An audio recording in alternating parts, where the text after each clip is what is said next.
It looks much better than when I'm in a drift car, to be honest, so and I can't blame anything. And of course you were filming, we saw you in the cockpit for your own YouTube channel. Backroad Live, hashtag Backroad Live, Backroad Live, Backroad Live. Well look, you better get back get in the car and get some racing going. Thanks Andreas. So Andreas is in the final race of Q1, so let's get on with the first race of Q1 and I'll hand you to your commentators, Andrew Coley and Dan Rook. Thanks, Neil. Really looking forward to this. We've got just 2 rounds to go. We've got 3 drivers who are within 2 points of each other. Dan, this is like super pressure time for Andreas Back, who looks super chilled there, Kevin Hansen and Timmy Hansen. Yeah, really going to be laying the pressure on, aren't they? I was actually speaking to Kevin last weekend and he said whatever happens this weekend can quite easily be reversed again for South Africa as well. So obviously they're going to be trying to gather as many points, but keeping it consistent too. Yeah, we saw them all on a pre-grid walk this morning. You can check that one out on Facebook, and we asked them about their approaches to it. We'll be talking you through that, I'm sure, as the session goes on. But as we're going to get into the racing, it's worth reminding you what this fantastic Bikinieki track looks like. So take a look at this. Purpose-built rallycross track built specifically for the FIA World RallyCross Championship. I think it's our 4th year here. 1,300 metres, so it's quite a long one. Only an extra 50, 60 metres or so. You can see the Joker lap runs side by side with the standard lap, and there's a big gravel jump in both of those. It's kind of high grip, abrasive gravel here. We wouldn't expect it to develop much, but what we can tell you is the weather forecast for tomorrow is appalling. So it's likely to be dry today and wet tomorrow. So let's take a look at an onboard lap. Here we go. Off the start with Andreas Backer. Free practice this morning. Here we go, launch time. Loads the car up. You actually saw it squat there. Here we go, gears down towards turn 1. And Dan is blind into the first corner and the second corner because of the walls. There's no runoff really. No runoff at all. And of course, everybody piling in there at one go is going to be a bit of a carnage. They've got to be careful not to squeeze each other out.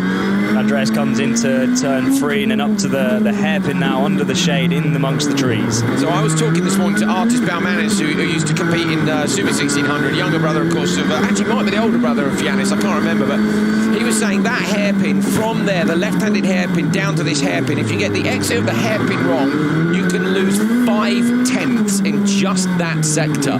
That's well, that's incredible, isn't it? It just goes to show that going offline in one place can muck up the line through the rest of the track as well. That's the special Latvia curve you saw there on the right-hand side. Around the left-hander, that's the Joker lap merge, which is just at the finish line. And we've seen people holding that inside line and being able to block the line off when they're coming right off board again. I kind of wanted to go up through turn 3. Ah, look at that. Up at the top left-hand side of the grandstand there, that is the JB6 fan club. Yanis Baumanis' guys are there, and they've got, I think it's 160 of them, I believe, who are wearing coloured T-shirts to make up the Latvian flag. There they go. Fantastic. Brilliant fans here. You can see the grandstand behind. That's actually the grandstand for... there's a Latvian flag, just to prove it.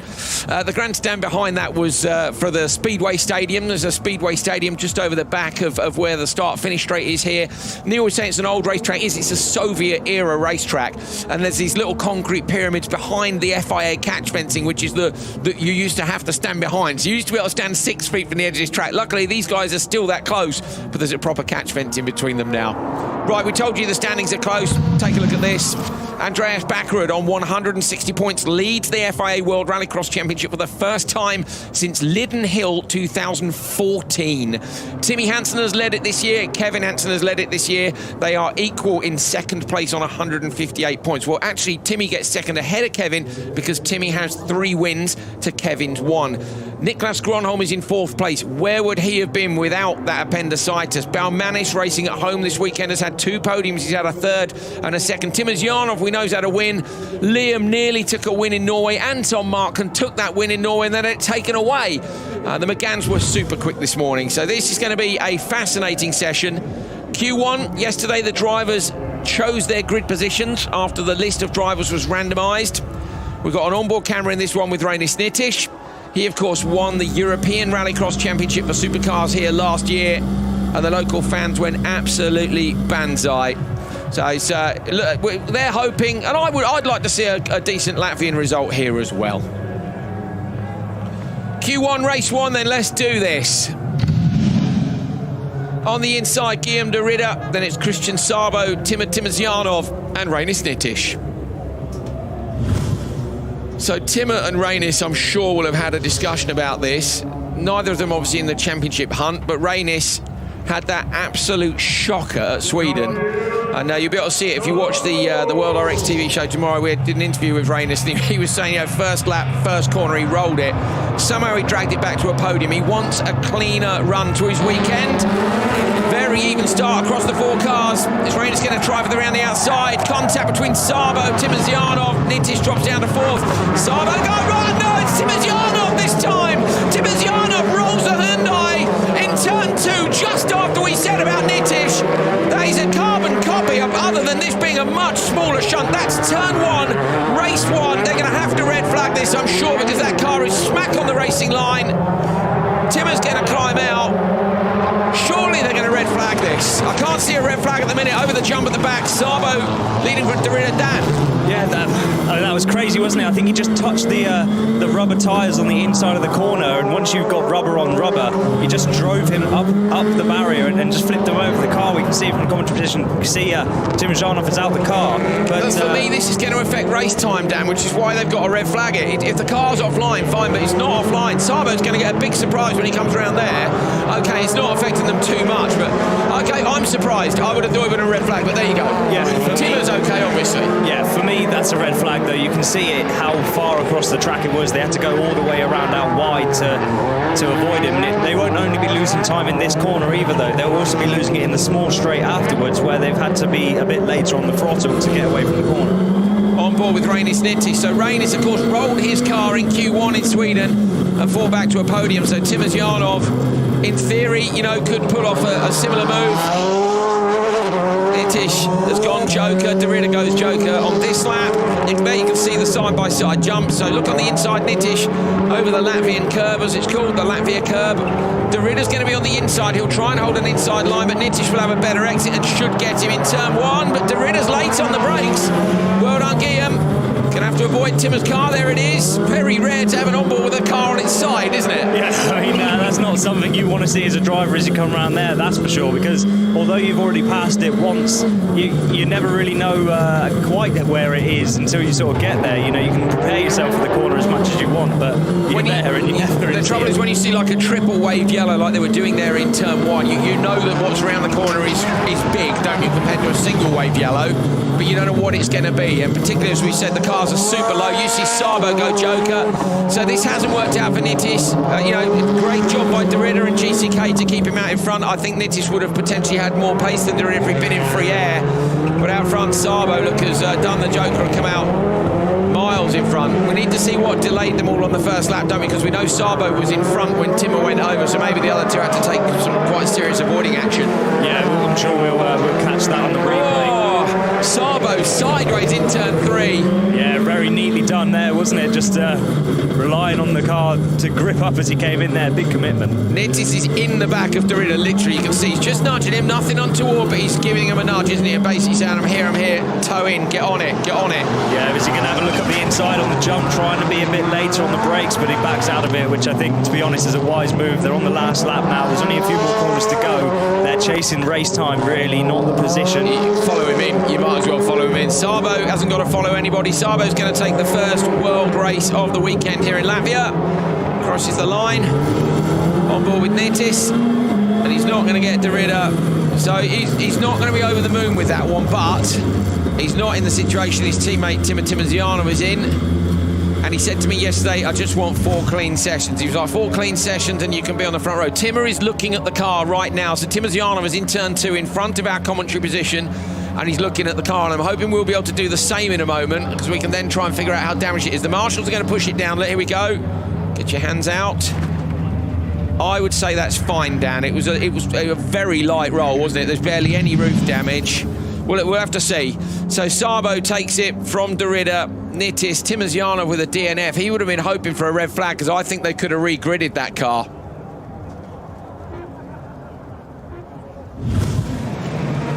Q1 race 1 then. Have a look at this. On board with Reinis Nitish down towards turn 1. He's on the outside. His teammate Timosyanov comes through. Timur at this point is in third.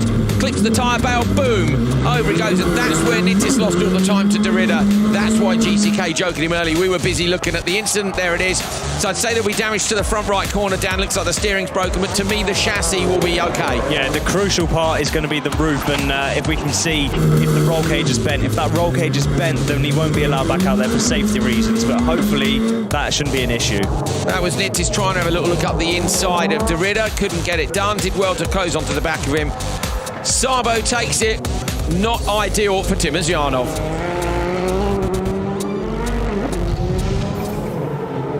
Christian, a great start to the weekend to get a race win, but how much was it compromised by what happened to Timur? Well, yeah, it's always great to start the weekend with a win. In the lap times it was a bit disturbing, but I feel sorry for Timur to start the weekend like this, and hopefully he will have a good recovery. I'm happy that I could lead the race. I could drive alone, so all good. We will see. Thank you, well done. Thank you. So Timosyanov's car is actually coming underneath the commentary box right now. There is a bit of damage on the front right corner. We have a fairly misty plastic window on the front here. It's in snow in Portugal and sun and dirt everywhere else, but we get a reasonable view. We've got a great view here. We're over turn 1, but an unusual incident there. We're gonna have another look back at it actually. So Dan, you'll be able to talk us through it. So have a look at this. Let's take a look back at that roll from Timosyanov. Yeah, so you can see he's just been run out wide there by the guys on his inside. He's trying to rotate the car to get in tight, and I think actually from here it's more his own doing. You know, he's trying to rotate the car to get in a tighter line, and you can see there, boom, just touches those tyres, and it's just enough just to flip the car over. It does actually land on the front right corner of the roof. Did you see the T of Tanako there? It bounced on that, yeah, there. Look at the damage at the top of the A-pillar. Watch for the second bounce. So here it goes over. This isn't so bad on the side, but watch this second bounce here. That's the impact I'm worried about. That's whether or not that's bent the cage. And the thing is, the FIA will go over there now. Basically, the cars are scrutineered for safety at the start of the weekend. So, Dan, they look at everything on the safety aspect. Obviously, check it's all there. Check the race suits, race boots, all the safety stuff. The technical stuff is often done post-race. But they will now have to go and look at that car again, won't they? Yeah, straight away. So that they've got to look at the roll cage, see if it's bent, see if it's too bent to, carry on. If it's safe to race, they'll be allowed to go again. Here we go then. Q1 race 2. Niklas Gronholm on the inside, then it's Cyril Raymond, Yanis Balmanis, Anton Markland and Kevin Hansen. Kevin Hansen was the last in the random draw again yesterday and wasn't happy about it. Balmanis will be hoping for a better start through his weekend than Nitish got, having to avoid Timosyanov, and they're all hoping not to be on their roof.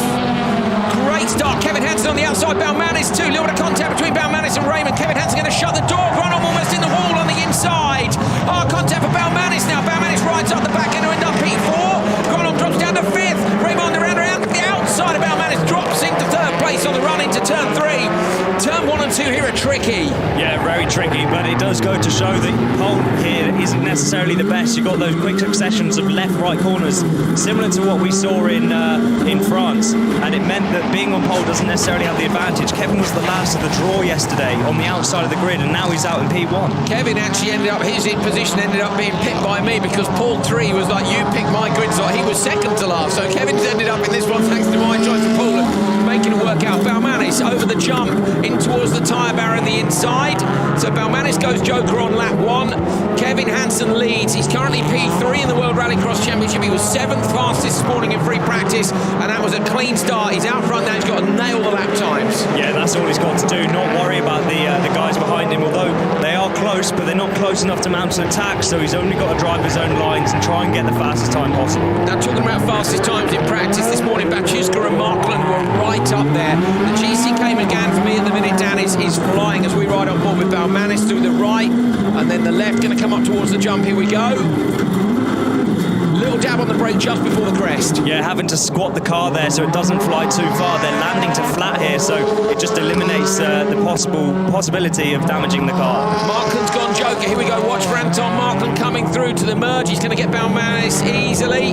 So Balmanis at the back of the pack with all those little bits of contact at the start.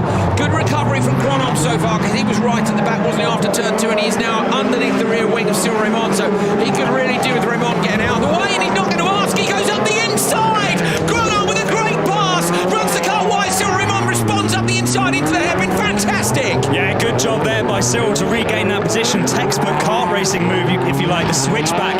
We know Cyril's a karting instructor, and he's putting that to But use. how did Gronom find a gap into turn 3? There was no room. I was worried he was going to run up the barrier like we just saw Tim and Jean. So was I. I was thinking GRX don't want to be repairing 2 cars after Q1. Cyril Raymond goes joker lap. That's ideal for Gronom. I think Gronom's got the pace on him. He's now going to do it on this lap because he's going to joker on the final lap.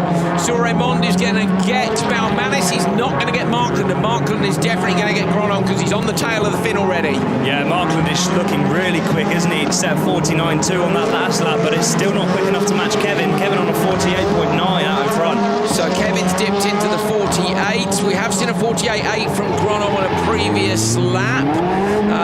So these guys are going faster than the first race was. Kevin has a lead of 2.9 seconds. It's down a 10th on the previous lap. We haven't really checked out what the Joker Delta is here. Sweeps around, we're going to find out now. So Kevin's going to go in. The gap back to Anton was 4.1. So let's measure the difference between Anton and Kevin at the finish, and that will give us an idea of the difference in the Joker. Gronom is having a look to try and see if he can get Mark, and I don't think he's quite close enough. Kevin Hansen's going to take this. Great drive, Kevin Hansen. That's the way to start your weekend from the outside. Anton Markland over the line, 0.9. So what was it then? It was 2 then? 2 or 2? It was 2.9, was it? Or was it 3? I can't. Was it 4.1? We used this. We can't even remember. It was 4.1 before. 4.1. It's come out of 0.9 then. So it's only 3.2 then. Yeah. Yeah, 3.2. So it's quite a significant difference. Yeah, quite a big joker. You've got to remember they drive on further as well. So in further into the deepening braking zone, round the right hand of the jump, etc. So Kevin Hansen takes that one from Anton Markland, Niklas Gronholm, Cyril Raymond, and Yannis Balmanis.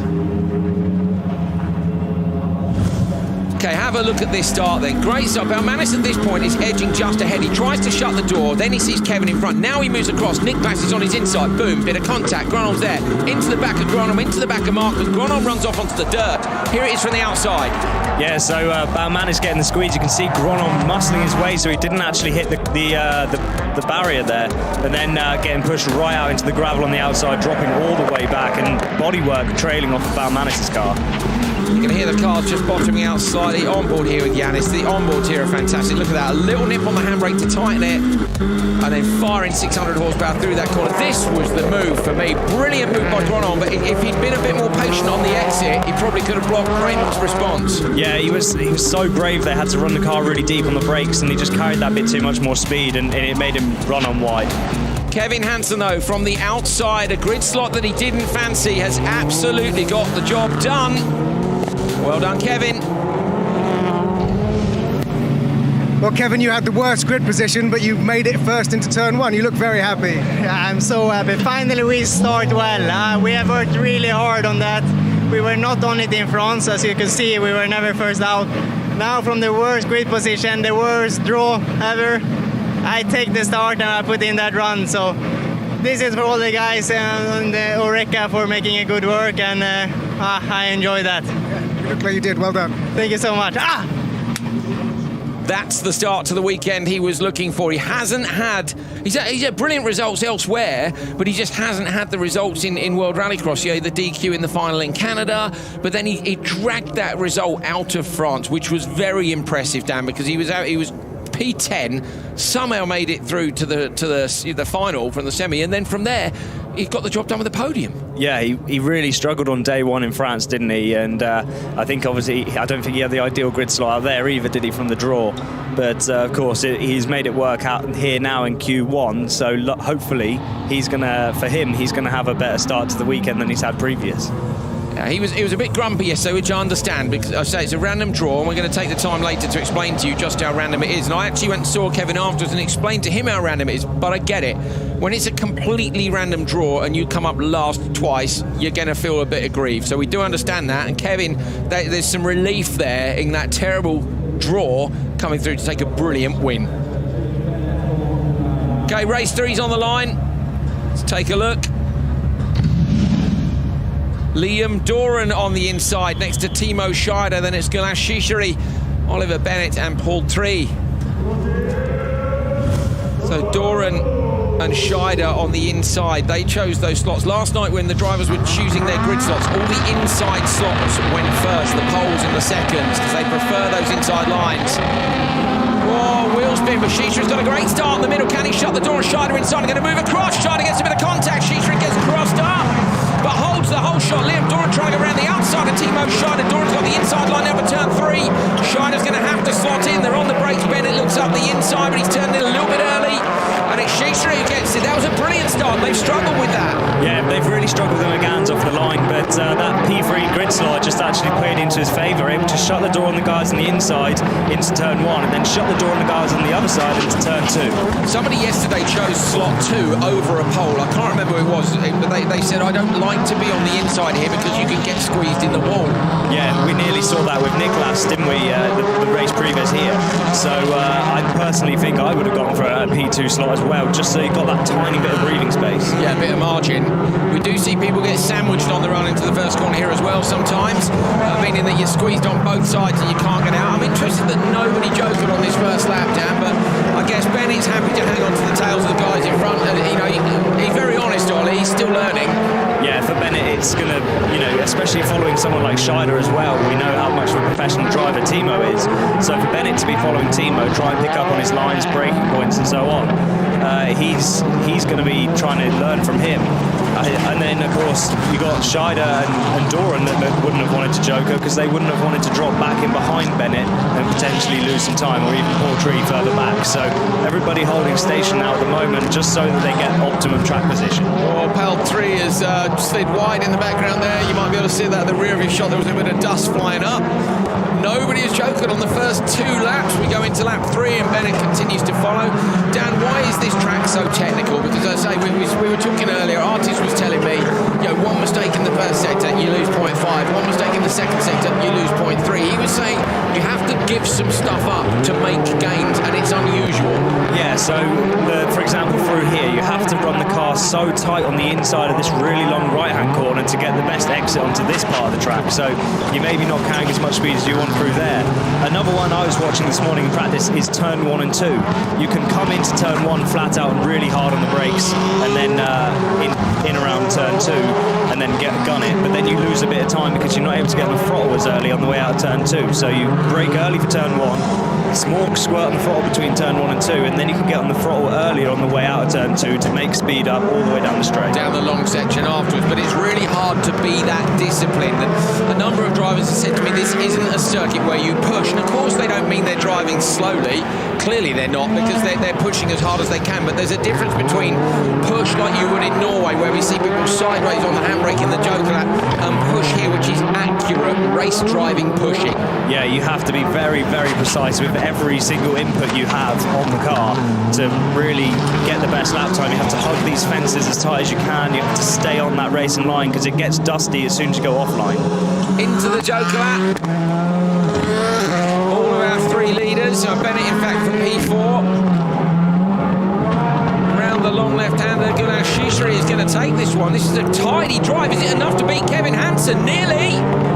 Oh, it was close, 0.5. I was looking at the lap time from Shishiri, who was literally a tenth or so off here, and there he goes, P2. So yeah, 10th a lap roughly, bearing in mind obviously the Joker, there's a bit of a differential there. We've got Supercar Q1, number 6 and number 68 under investigation. That is Gronholm and Baumanis. That will be at the exit of turn 1. I think that's under investigation. Shishiri, it takes it from Doran, Scheider, Bennett and Paul Tree. Paul Tree a DNF, I must admit I didn't spot that. So this was the start. a little bit cleaner. Shishiru, just a tiny bit of contact from Scheider. Scheider really couldn't move across anymore because Doran was on his inside. Yeah, and Scheider would have been anchoring on the brakes as well. He wouldn't have wanted the contact. So I think that one was just a tiny bit of a racing incident. He knew Shishiru would have been coming across in front of him, so he just had to anchor on the brakes. That was Bennett sweeping around the outside. Timo Scheider coming off the inside line into the Joker at the end. We did see Paul 3 run wide in the background earlier on in the race, but either way, Shishiru takes this one and goes straight to second ahead of his teammate Anton Markland. Galan, you got the start right, and then the rest, your second quickest so far. Yeah, pretty happy. I was this morning I was struggling on some corner because it's not the track easy to find the speed. And I've been working a lot before the Q1, trying to understand what kind of mistake I was doing. And it looks okay now. So, but it's normally always start bad the weekend, and after it's getting better. So I hope for once I can start properly, and let's see what we can do after. Very good, thank you. So Shishiru, interesting, isn't it? He says normally has a bad start, hoping that a good start continues then in the good way. I'm sure it will. Yeah, I hope so too. It would be really good to see Shishiru up there. He's had glimmers of pace all the way through the year and good results, but he's not quite had a weekend string together for him. No, we've got Baciuska in this next one, and at the minute we've got the two McGanns are in P2 and P3, and this morning Baciuska was second fastest, so this could be very interesting indeed. We've also got in it a couple of World Championship guys, so let's take a look at the grid for the last race of Q1. Andreas Bakkerud on the pole on the inside leads the World Rallycross Championship by 2 points. Next to him, Matvey Farashkin, who continues to learn this sport, very much learning. It's only his second event in World Rallycross. Rokas Baciuska, brilliant speed in France, and he had great pace here this morning. Then it's Timmy Hansen and Robin Larsson, the wild card who's come up from Euro and has nothing to fear. This could be crucial for the championship. I'm really hoping for a clean run for Hansen and Bakkerud. I know you guys at home want to see the same as me. I want to see these guys race for the title in South Africa, and we're on for that at the minute. Oh, a lot of smoke from the back of Bakkerud's car there. Bakkerud's jumped the start. The World Championship leader jumps the start. A lot of black smoke from the back of that car, Dan. Yeah, but that might just been it clearing, but I think that's something with their launch procedure. I remember seeing it quite a few times through the year, and we did see a lot out the back of Liam's car as well. They do tend to chuck out a lot of smoke. It's as they seem to be anchoring the car down on the handbrake, that's when the smoke starts to come out the back. Obviously, they're trying to get maximum pressure through the turbo and all the rest of it. Or they're showing the Joker lap to Farashkin. So Bakkerud then has responded to Farashkin, so that's good news for Bakkerud. So Farashkin basically has triggered the jump start sensor. I know we've spoken to you about this lots before. Let's take a look at the replay of the start. So you can see they've lined up Farashkin here. Watch for Farashkin's Skoda. 12 centimetres is what it has to move. You can see his wheels are moving. His wheels are moving. So I'll tell you what, Bakkerud's lucky there, because Farashkin had checked that up, Dan, but he'd already gone far enough forward to knock the sensor over. Yeah, and then I think Andreas just reacting to any light that came on that board, the red light flashing. Sure, Andreas the jump start light came on and he went. Good shout. That's mad, isn't it, when you're on that much? I'm feeling nervous already. This is no good. It's no good for my nerves. I think we've got 12 races to decide this. You've got 4 qualifiers each of the 2 remaining rounds, 1 semi-final each and 1 final each. Remember, that's for the World Championship drivers. They have 12 races to decide whether or not they are the 2019 World Rallycross champion. That is some pressure. Every one of these races counts. They're playing pressure music here as well. I am hyped, and I know the crowd will be. I know the drivers will be. Okay, take 2. Hansen versus Bakkerud. Farashkin with a double joker to do. Larsson and Baciuska. Everybody in this one is quick. Who's going to be quickest off the mark? Great start, Bakkerud on the inside. Farashkin goes backwards. Baciuska moves across, trying to shut the door. Larsson around the outside, hits Baciuska. Bakkerud's going to hold on to P2, gets another nudge. Timmy Hansen, contact with Baciuska both sides. Hansen's going to go round, just avoids the tyre barrier. So Timmy Hansen just holds on but drops to 5th. Andreas Bakkerud is up in P2 with Larsson in both run by EKS. Well, okay, Joel Kristoffersson runs the Larson car, you know what I mean? There's an association here. Yeah, there is an association, and I wonder if there'll be maybe some tactics come into play here. Maybe if Robin is holding Andreas up, he goes Joker, let go, or something along those lines. As that's Baciuska goes in. So Baciuska's gone and Farashkin's gone as well. That's massively helped out Timmy Hansen at the back of the pack. Yeah, Timmy really needed that, didn't he? He had a disaster on the way out of turn 2, contact with Baciuska, and now he's on the back. Look at the difference in driving style through that one corner from Larson and Backward. Larson had rotation on the car the whole way through. Backward almost to the point of understeer, and again, Backwards all over the backward up the inside of Robin Larson, straight through, tidy move, and he runs wide though. Larson gets him back, and he slots in. I think Larson's given that place up, not massively, but enough. Yeah, I think he would have just backed out of that, didn't want to fight with Andreas. I think he could have had that if he wanted it, if he was fighting for the championship. If it was the final, mate, he'd have gone for it, I reckon, but not in Q1. No, it's not worth the risk. He could have, potentially damaged both cars, made the teams have to work what they wouldn't have had to have done, and also damage the race time. And be buying parts of EKS. Both for his car and Andreas's. On board with Timmy Hansen, there's the Latvia curb, which they popped fully. Timmy Hansen actually with a bit more rotation angle on the car than we're seeing from Backward. Now, interestingly, apparently Matthias Ekström has come in this morning and wholesale changed the setup on Backward's car. Backward was like, he was freaking out about it, literally changed everything, but it's worked because Backward was fastest this morning, and Backward is, okay, he's in the 49.1, so he's not quite on the ultimate pace that Kevin was on, but clearly, and there we go, 48.4. Baciuska's just knocked half a second off the quickest lap time. That's incredible. So Baciuska could be a risk here for Andreas for the lead. He's got 2.8 back to him. So when Andreas goes in for the Joker lap, we could be looking at Baciuska here to take on the win. So into the Joker goes Timmy Hansen. Baciuska has come around the outside of him, and he should, in theory, get Hansen. Hansen's going to defend this if he can, but no, Baciuska's there easily in front.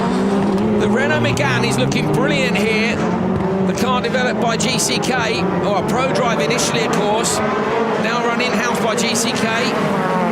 Backward versus Baciuska. It's 2.9 between them, and that is bang on what we think it is, isn't it, roughly? Yeah, roughly that. So it's going to be really close to these guys on the merge, and I think it's last lap, so we're going to see both Backward and Larson go in now. Backward's just gone 48.6, so he's 0.2 off the pace of Baciuska, but he is ahead of the pace of what Kevin Hansen was on. So it's going to come down to how quick can Andreas Backward get through this Joker lap. He's looking to take the lead in the standings in qualifying here at Latvia with 2 rounds of the World Championship to go. Backward over the jump, Baciuska around the outside, going to be super close. Is Backward going to be to hold him off, or will he settle for second? Baciuska's on sideways. Backward looks up the inside, but it's not enough. Rokas Baciuska takes it, and the session, Baciuska goes fastest. Oh, Kevin Hansen Timmy Hansen and Larson, what was going on there? So Kevin, watch for Timmy Hansen here, Timmy in the mirrors. Him and Larson don't get on famously well, I think that's fair to say, but I didn't see what happened in the background. Baciuska wins Q1. So where's Backward on a 3:24.4 is going to go up 4.68? Is he ahead? He's got P2. Backward has got Kevin Hansen by the tiniest of margins. But I think we're going to see 3 Meganes in the top 5 here. We'll have the results in a second. Baciuska takes it from Backward. Larson just in front of Timmy Hansen. So what happened at the merge between them? Matvey Farashkin with those 2 Jokers slots into 5th. Okay, this is off the start, Dan. Yes, we watched for, we're riding on board with Hansen, but we're watching for Larson coming from the outside of the grid there and really shooting himself up into the lead, and then it was a contact for Timmy with Baciuska there. He had to really avoid the tyres. Timmy actually does well here, because look at this, he gets a bit of contact with Baciuska. Baciuska, I have to say, I think it's quite hard through there, and we are actually seeing that the contact is under investigation. So 14 and 13 and 21, so that's okay.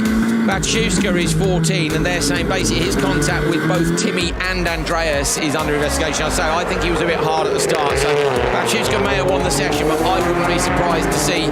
I think he'll get a reprimand. Whether or not he get a penalty, I don't know. What do you think? I mean, I'm not sure. Obviously, he did compromise Timmy's race by pushing him out wide there, so maybe they feel a time penalty would be needed. If they look on board and it looks like he's turned him off the track, because that's the thing, isn't it? If he can hold on the track, but if he's been shown to deliberately turn his car off to push Timmy off, he may get a penalty, but we will see.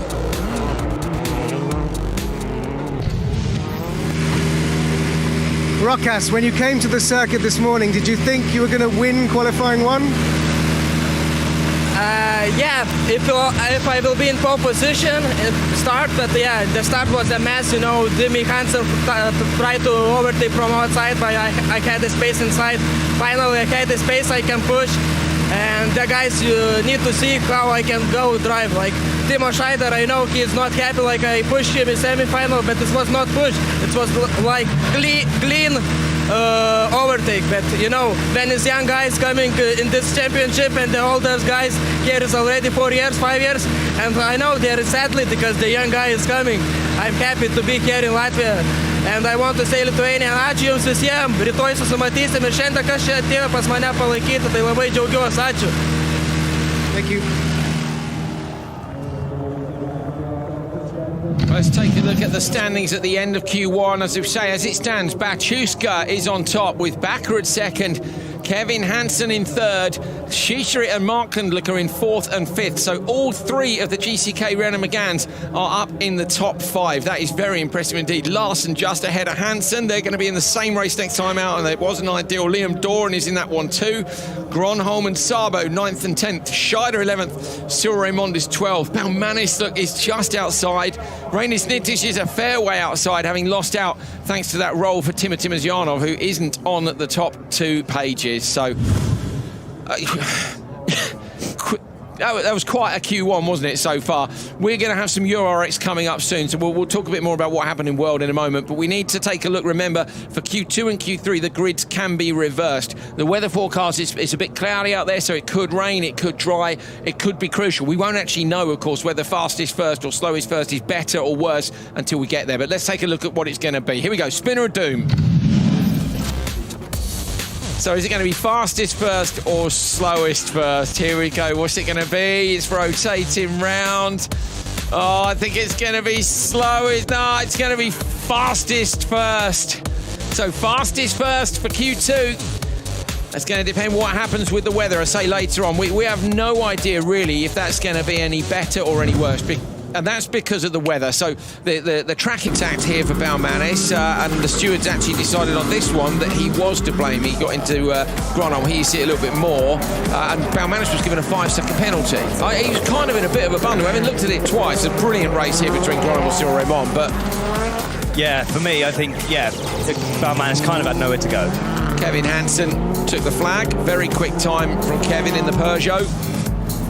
Race 3, Gulan Shishri in this one, other than that tiny bit of contact, absolutely untroubled out front, jokered on the last lap, and McGann looking very, very strong indeed here in Latvia.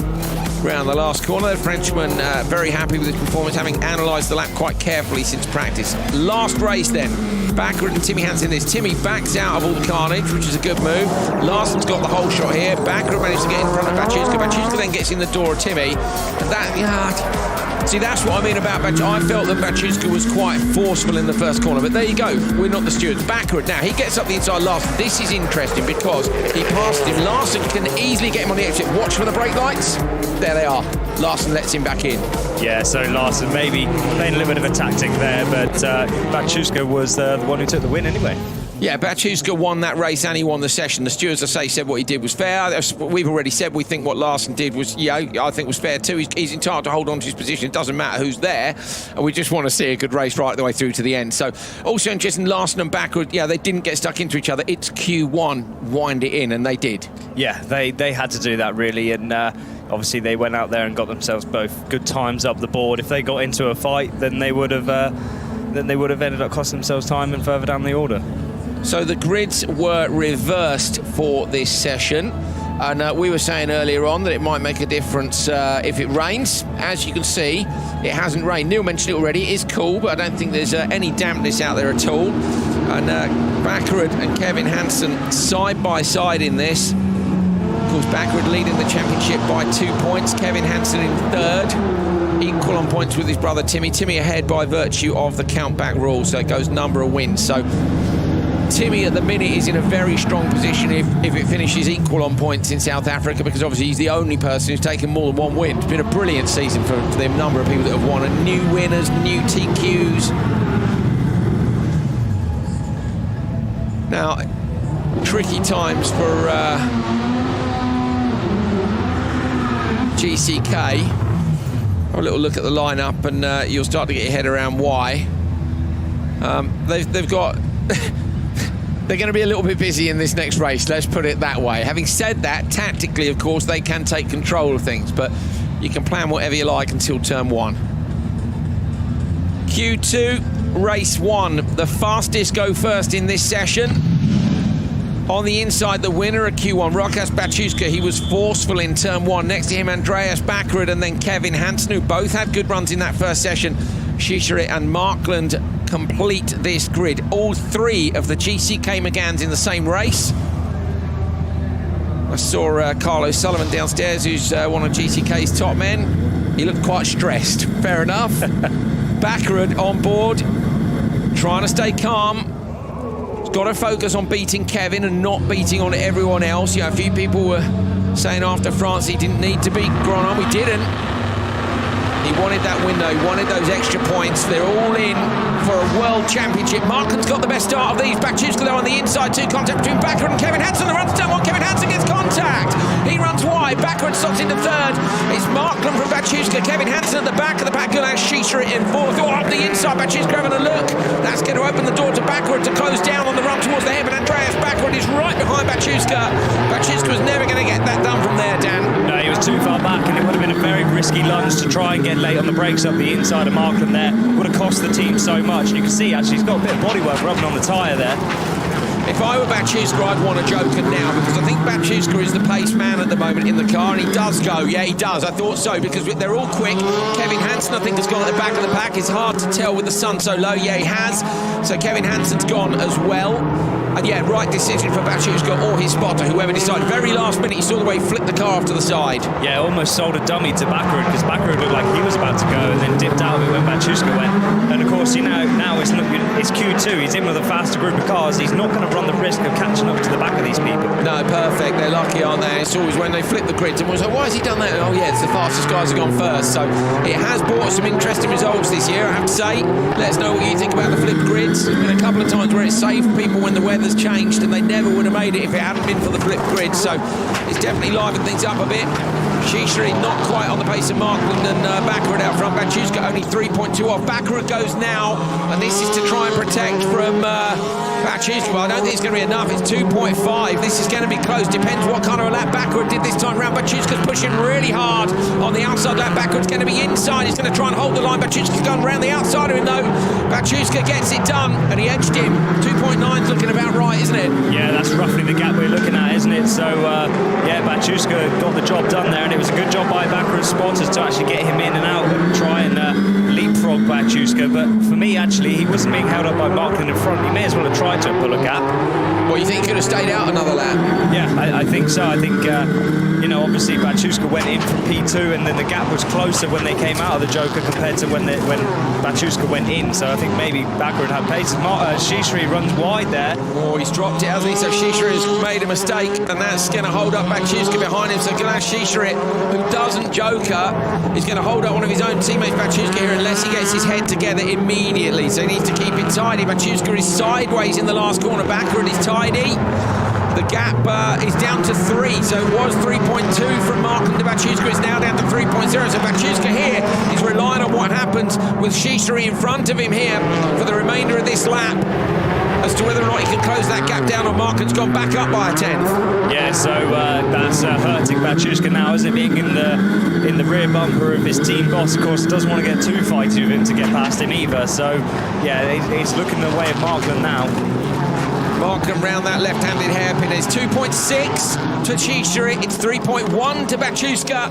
This is for the win in this one. Over the jump for Markland. I think he's going to have enough. It's 2.9 is what we think he needs. It will still be relatively close. Baciuska to come right. He'll try and get underneath him on the exit. Markland holds his line, and Anton Markland takes it.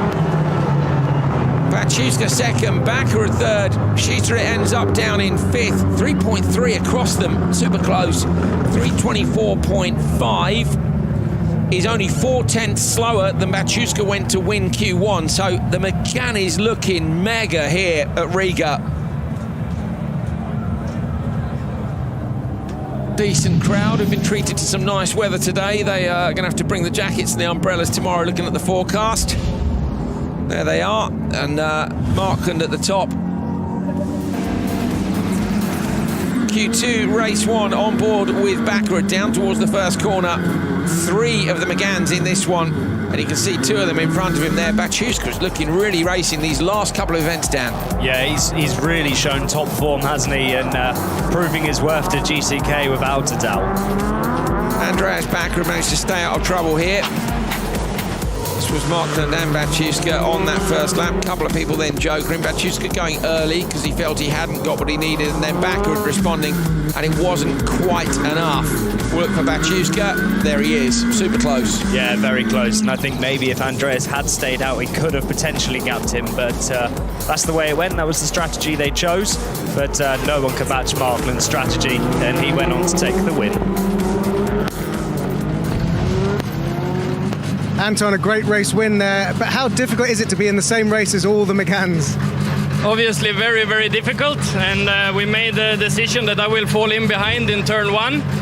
But yeah, with the start I did, I just couldn't do it. I tried to go around the outside. I think I had some small impact on the rear, but yeah, I'm feeling a bit sorry that I didn't keep the strategy, but it was a great result for me anyway. I was a bit upset when I do the Joker on last lap, and I thought that, oh shit, I will be coming out dead last because I felt my driving was not really good, to be honest, and to come out P1 was a great feeling, and it seems like we have dialed in the Megane here for the Riga track very well. Thank you, well done. Thank you. So Anton didn't think it was going to be a good result, but it was. Interesting that he said, you know, I'd agreed to drop in. That's fine. That's obviously because they felt Baciuska was the pace man. You're seeing Timmy Hansen getting himself fired up for a fight. Needs to keep this clean and stay out of trouble like Baccarat did. It's a fine line between firing yourself up and being ready for the fight and making sure you got a cool head and you make the right decisions. Q2, race 2. Robin Larsson on the inside of Timmy Hansen. They had a little incident at the end of the last race. Liam Doran in the middle of the grid. Niklas Gronom, we know how fast he is. This was his favourite track last year. Christian Sabo on the outside. So 3 Audis in this. Robin Larsson's car on the right-hand side, of course, he's won the European Championship in it. Matthias Ekstrom won the World Championship in it. I think it was fair the way he ran Hansen. He's pushing his luck because Hansen had to leave the track. I also understand Timmy's point of view. Everybody is quite highly strung with what's on the line here. Great start, Liam Doran in the middle of the grid. Absolute rocket ship down towards turn 1. Gronom's going to go round the outside. Timmy Hansen caught between Sabo and Larsson. Hansen's had a bit of a shocker there. Gets it into reverse. He's going to drop way down the order. Nothing he can do about that passenger between 2 cars. Yeah, so just stuck there, and Larsson, you can see the bodywork flaying off his car as well. So yeah, disaster for Timmy. I'd like to see the replay of that. I don't know if maybe Robin was turning in a little bit hard on him there because Timmy had nowhere to go. But well, we'll see the replays afterwards and pick the bones of it. But Gronholm's right behind Doran. You could send Gronholm now if you wanted to, but they don't because of how far back Timmy Hansen is. I might have taken a chance on that, Dan, to be honest. Yeah, he would have only dropped behind Larsson. And we know Larsson's quick. Exactly. And everybody else is so far back. You can see 8.5 back to Timmy Hansen after that first corner. Timmy Hansen, sorry, in the distance I can see triple waved yellows. Timmy Hansen is going slowly on the run down from the jump to the hairpin. The rear right corner of Timmy Hansen's car is broken. So he's P2 in the World Championship, but this has not gone his way at all here. Bit of a victim in turn 1. We'll see whether or not it was a racing incident. There is nothing up on our screens at the moment. Timmy on board now has to try and finish this race within a lap of the other guys if he doesn't want to get a DNF. Is he going to park it? Yeah, he's parked it. He's parked it. Timmy Hansen has parked it. Wait until you see the Joker lap. He's parked on the outside of the Joker lap. So as we come round here now, look to your left-hand side of your screen and you'll see Timmy Hansen parked. You're just missing it. He's just pulled over to the side there. So Timmy Hansen, P2 in the World Rallycross Championship, has retired from Q2. That is not what he needed. He's going to have to knock it out of the park tomorrow if he wants to make it through. He was 7th in Q1. We've seen people do it, and there's 19 cars here, so it's okay, but it's not good. Yeah, not good, but obviously a smaller entry, so more of a chance to try and crawl himself back into contention in the semis, but this is definitely going to knock him out of the top 12 for sure. Doran still leads from Gronholm. I'm surprised they haven't sent Gronholm to the Joker lap yet. To me, so there's Timmy chatting with the marshal, and now Gronholm goes. So Gronholm goes Joker this time round. Hansen, you can see, has shown us that he's jokered. Sabo 9.4 off the back, so Sabo with his own issues. Larson 3rd. Gronholm's going to come out now behind Larson, but Larson will joker on this next lap. So this is about basically Gronholm versus Doran in terms of pace. What's Liam's lap times like? 49.1 all the way through. The quickest guys are dropping into the 48s, aren't they? Look back. Well, in fact, yeah. So Marklund and Bachuska were both in the 48s. So was Kevin Hansen in that first race. So they're not on the ultimate pace here. But can Gronholm edge Doran? What can he do with just a little bit of clear space in front of him? It won't be long before he catches up with Larson. So he's hoping they're going to get to the Joker split before he's on him. He's not quite on him now, so this could have been a good lap by Gronholm. Gronholm versus Doran at the merge. On the last lap, Doran to go the longer route round the outside here, but then he'll have the inside line in the last corner. They'll be on the radio saying, hold your position, defend your position. Is he going to stay tight? Gronholm's going to undercut him and get it. Niklas Gronholm at the line. Great line on the exit of the final corner. Gronholm 3:24.3. How has he done that on the last lap? He's done a 49.000 on the very last lap and beats Anton Markland's time. So I think Gronholm could have gone quicker than that if he hadn't been behind Doran. But with that Joker strategy, we felt he should have gone earlier, and it was still enough. Niklas Gronholm at the last corner, and Liam Doran with a good time as well there. 3:24.7. We'll see him go P3. Larson is 3rd, then Sabo 4th. Timmy Hansen, crucially, P2 in the World Driver standings. DNF in Q2 after contact in the first corner. So it's Gronholm, Markland and Doran. So good drive by Doran too. We're kind of doing Doran a discredit here that he was holding Gronholm up. Maybe Gronholm didn't feel he was. No, it was very close between them, wasn't it? But Gronholm, I don't know where he pulled it out of the bag. His lap time wasn't the ultimate pace. He's with Neil Cole now, so maybe we'll hear from Niklas himself. Great stuff. Niklas, the pace on that last lap especially was really impressive. A good drive. Yeah, it was okay. It was a clean run, no big mistakes, but I could have gone quicker behind Liam for so long, but okay, it is what it is. Sad that Q1 went how it went, so yeah, okay, we're back in the game, but it all changes tomorrow with probably rain, so it's a new challenge, but yeah, good end of the day. Thank you, Kitos. Take another look at the start. Amazing. I have to say, Liam, I wonder if he gets the light. So Hansen's backed out of that. Well, that's what broke the car. We need to see it from the outside to figure it out. So watch for Timmy. Larson's on the inside, trying to find a bit of space away from the wall. We understand that. He then goes to the apex. Now, because, see, Larson doesn't know that Sabo's inside Timmy. Do you see what I mean? Yeah. Like, Timmy's in the middle there. So, obviously, Robin can only know what's just to his right, which is Timmy. That was Timmy with the spin, so that's Timmy spinning over the jump, and that's watch for the rear suspension. It gives up just there.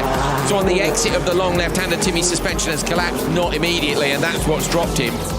Yeah, really, really unlucky there for Timmy. And I think racing incident. Do you? Three wide. It's pretty typical Latvia. You know, if we didn't see that very often here, you'd go mad, but we see it quite a lot. Yeah, I guess so. Crowd will be making up their own minds about that. Where's that? I think that might be down at turn 3. That looks like one of the big concrete grandstands from this, fantastic Soviet-era track. I think it's the only FIA spec track in Latvia, if I remember correctly. I might be wrong, but they've got a GT track here which goes off into the forest. It's ace. It's like a mini Nordschleife. There's a great big Latvian flag at the back. Passionate fans. Yes, that's it. You're on, guys. Love it. You see all the different nations here. See Latvian flags everywhere we go, but they come out in their droves to support their home drivers. It's great to see. They're all wearing Reinis Nitish shirts and Jānis Baumanis t-shirts. Oh, that's the main flag crew, isn't it, as well, at the back there, where they fly the Union Jack underneath the Latvian flag. That's a couple of our Latvian friends who live over in the UK and travel to several World RX events. Yeah, so there we go. I can't decide if he's a Baumanis fan or not. I think he is.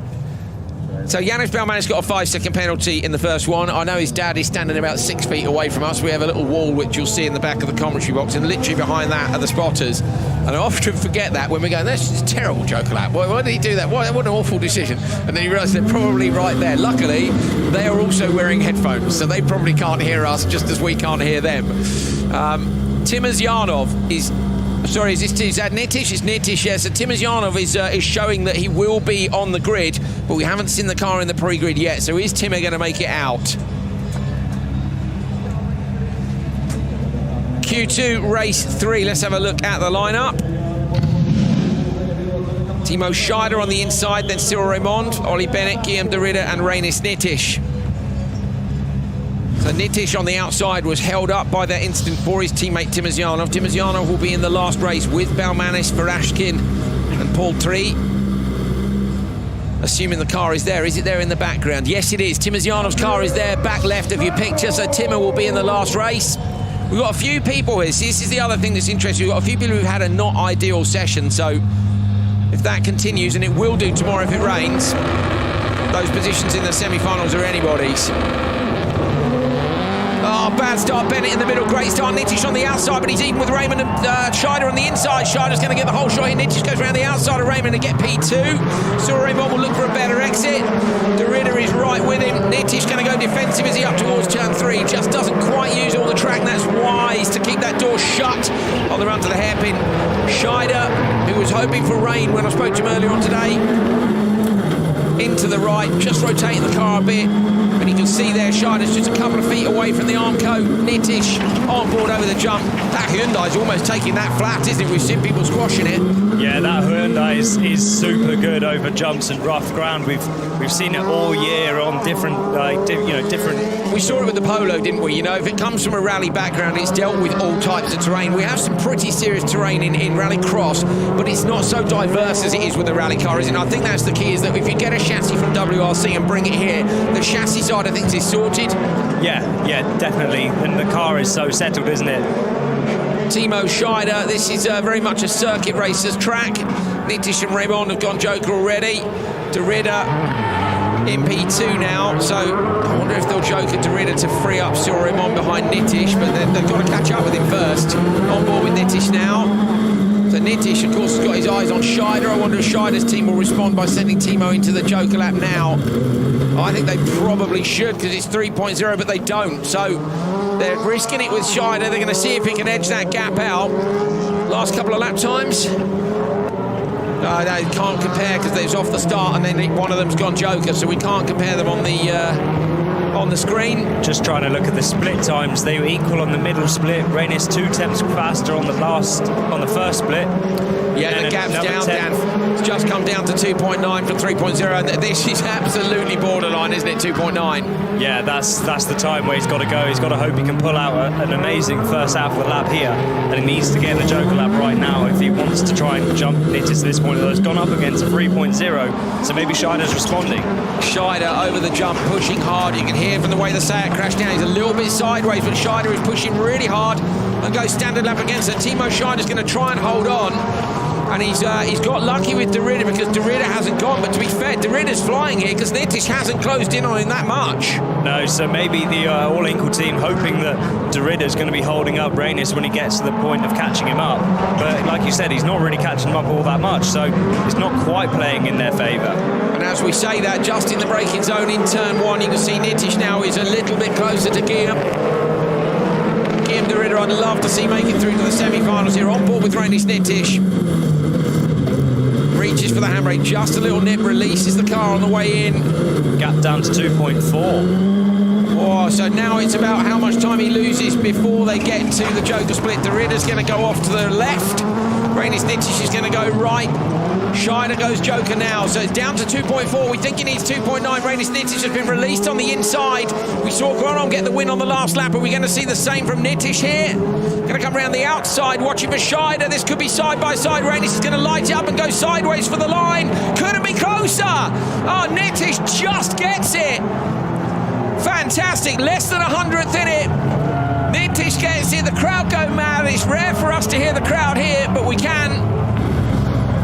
And by here, I mean up in commentary. We always hear them here in Latvia, but with the headphones on, you just don't hear it. And I love the fact we can hear these guys. Reinis Nitish takes it. 325.9 is only good enough for about 6th-ish. I mean, it's 6th or 7th, I think he's going to be. But he does take the win. Reinis Nitish, there it is. Timo Scheider goes 2nd, still Ramon 3rd, De Ridder 4th, and Ollie Bennett. We didn't see him out there, but he ended up in 5th place. Popular home win for Reinis, but there's where they slot in, I say 7th and 8th, so the quick guys having gone before them. Remember, this was fastest first for Q2.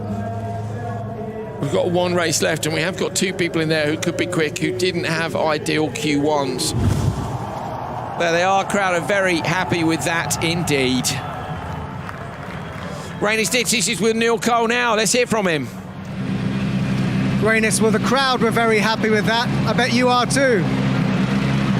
Sorry, what did you say? I bet the crowd were very happy with that, and I bet you are too. No, not really. I don't understand why it was not red flag in Q1 actually, but after Timur rolled. But yeah, now we took a start. The leader was still in the front 2 laps of me. I was not able to push my own, but good that we have a heat win, and now we look forward for tomorrow. And a word in Latvian for all the fans here watching. Just a word in Latvian for the fans here. Paldies visiem, jā, pirmā diena beigusies, ne tik labi varbūt kā gribējām, bet nekas, rīt ir viss svarīgākais priekšā, labi, ka vismaz uzvarēja braucienu. Paldies jums! Paldies! You can hear the crowd at home in the background. It must be brilliant to race here. If you're Reinis Nitish or Jānis Baumanis, just must be epic. They're going mad. He appears on the big screens and they go mad. Yeah, it's they're very extremely passionate fans here, aren't they? They love their rallycross. Absolutely brilliant. Good drive by Nitish. He's unhappy. We actually said, didn't we, that we felt the racing Q1 might have been red flag for the same reason, because Timur was on the racing line. Whether or not it would have dragged Nitish up from 15th, I'm not sure. Yeah, I mean, obviously it would have compromised turn 2, but apart from that, and his first corner as well. But yeah, the rest of the race would have been fine. Nitish took it at the line.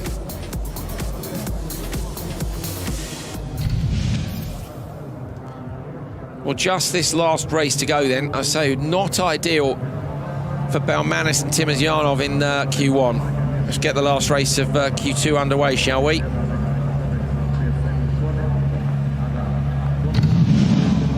Jānis Baumanis on the inside for race 4. 5-second penalty for contact in turn 1 in Q1. Matvei Farashkin jumped the start in Q1. Pulled 3. I had a few problems, didn't he, from what I remember? And then Timozyanov with the biggest problem of all. He ended the race with his car on the side, having rolled over the roof. Luckily, not badly enough damaged for him not to continue. Jānis Baumanis reaches down. You saw him adjust the dial on the steering to get the launch control right.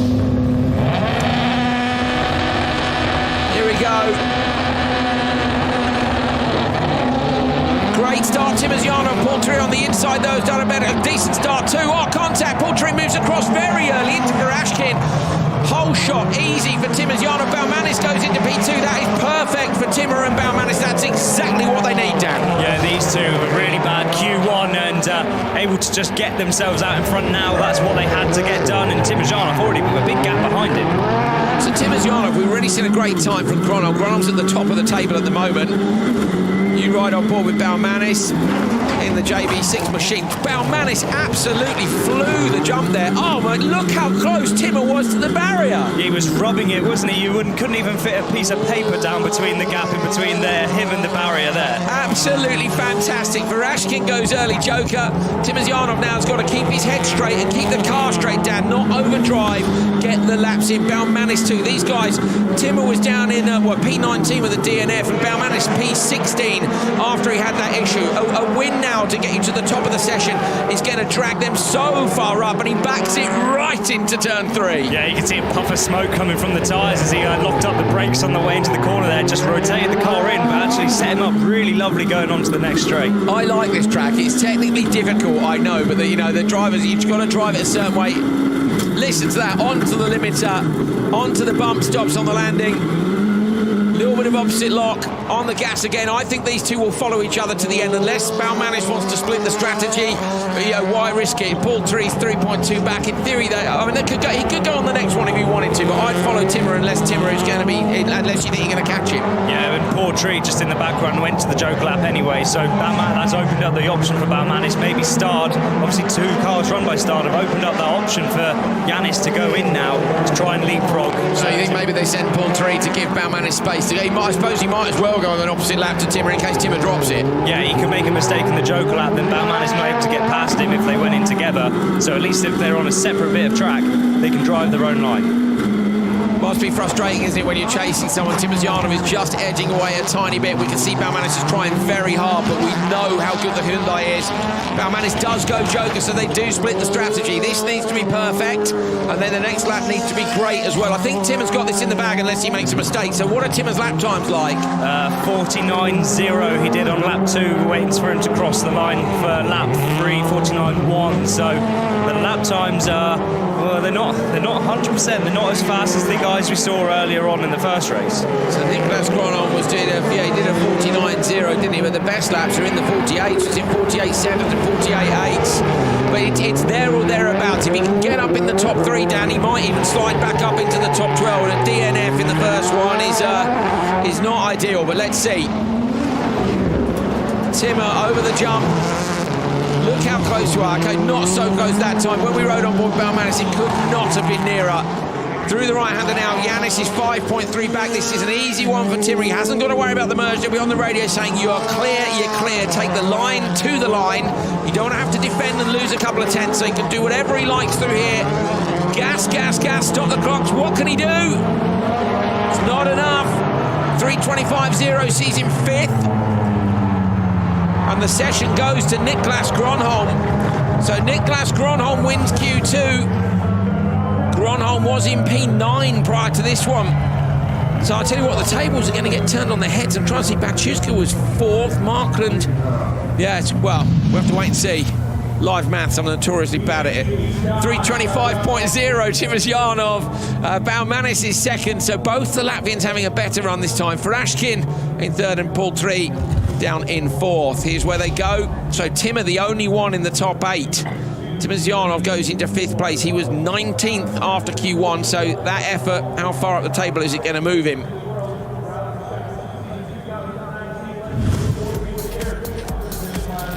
So on board with Balmanis at the start, waiting for the lights. There they are, instantly releases the handbrake and actually waits a long time before he takes the next gear. Yeah, he doesn't want to short shift the car up too early and risk bogging down and getting too much grip and dropping off the turbo. Timmer got a good start, didn't he? But to be fair, on the inside of him, the others had a reasonable start. Paul 3, for me, moved over a bit early on Verashkin, and that actually released Timmer, didn't it, in turn 1? Yeah, that allowed Timmer the extra little bit of space. There's the onboard we saw. Mega. Couldn't fit cigarette paper down the gap there. That's brilliant. Brilliant stuff. Timozyanov, super accurate on those early laps. It's not enough to win the session, but it does see him in 5th place, and that's the kind of results he needs if he wants to be back up into the semis. Timmer, a lot better than Q1, and it looked like you were really pushing out there. Yeah, I think that without Q1 it was a little bit unstable on the time, so tried to get some really good speed on the second run. I have approximately a clean run from my side, but I think not the best speed was there on the track. We do somewhere like P5 at the moment. This is not the best thing, but yeah, I think we are struggling from the morning today with the speed, and now a mistake on the Q1 that was easily on my side, and yeah, I just need to follow the line behind the guys, but yeah, trying to do something over and roll it. Thank you. Thank you. Here are the standings at the end of Q2, and it is Rokas Baciuska who is the overnight TQ. Niklas Gronholm second, Anton Markland third, so 2 of the top 3 are GTK run Renault Megans. Andreas Bakkerud is fourth, the World Championship leader, 1 place ahead of Kevin Hansen in fifth, Doran in sixth, Larsen is seventh, moving up from Euros to Worlds. Gulan Shisharit in eighth means that there are 3 Megans in the top 8. We've then got Scheider, Cyril Raymond, Reinis Nitish is in for the Latvians. Timur Zyanov, with that result, finds himself in 12th, so a great result by Timur. Yanis Balmanis is up to 13th, Sabo, Derrida. Timmy Hansen, look, with the bad result here, is down in 16th, but bear in mind, before this session, Timur Zyanov was in 19th, and he was a lot further down than Timmy is now. There's only 4 points between where Timmy is and the semi-finals. It's on for tomorrow. Dan, Timmy, a bit of work to do in the morning. If it rains, it's all bets are off anyway. Yeah, it's just going to completely flip everything on its head, isn't it? And well, it just depends which order they go in as well. Who's going to be the first out on track in the morning, and what are the conditions going to be? Again, we're not going to know. Yeah, we're like, oh, it might rain, and it didn't rain. Look, the forecast, Latvians are telling us it's going to rain a lot tomorrow. We don't know. We've seen terrible weather here. We've seen great weather here. Either way, we're going to find out whether it's fastest first or slowest first. So let's take a look. Here we go. So some tunes in the background. The spinner of doom's coming round.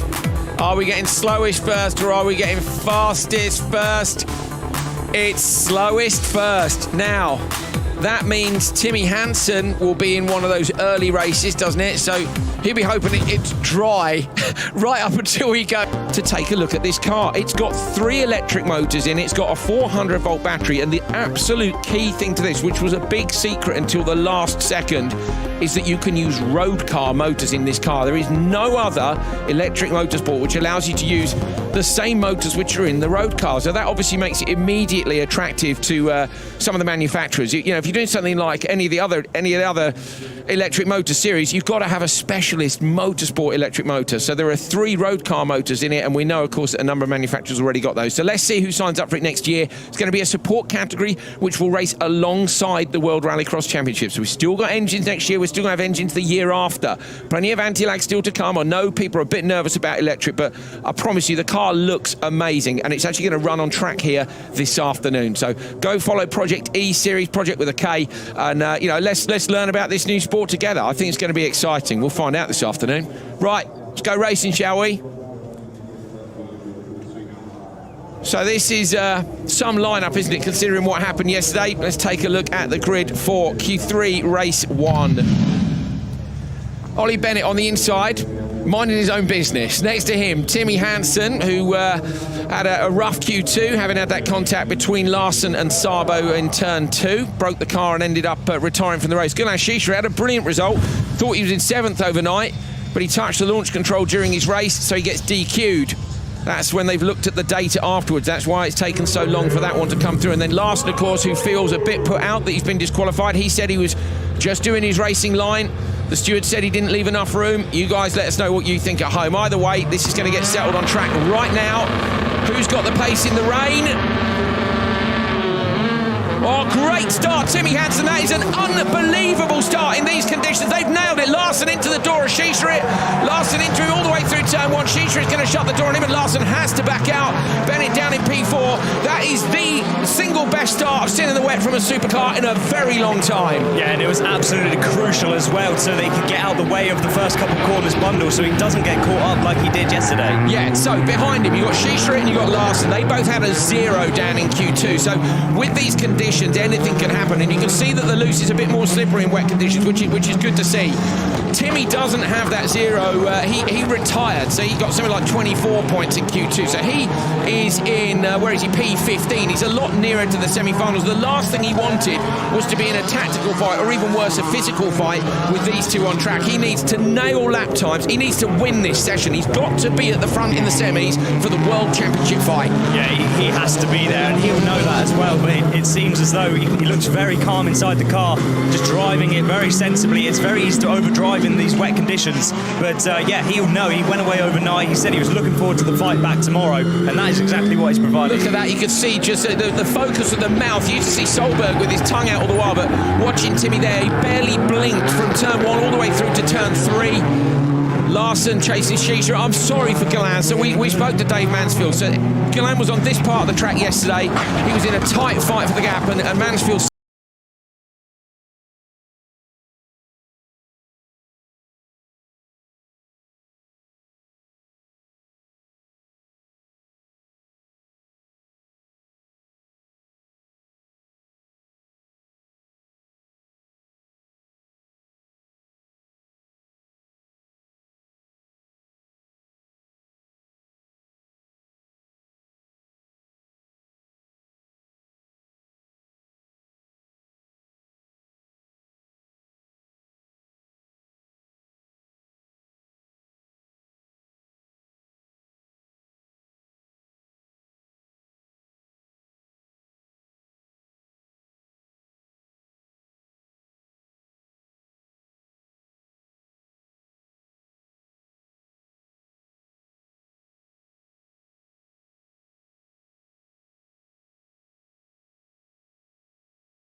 track to get this back at these guys.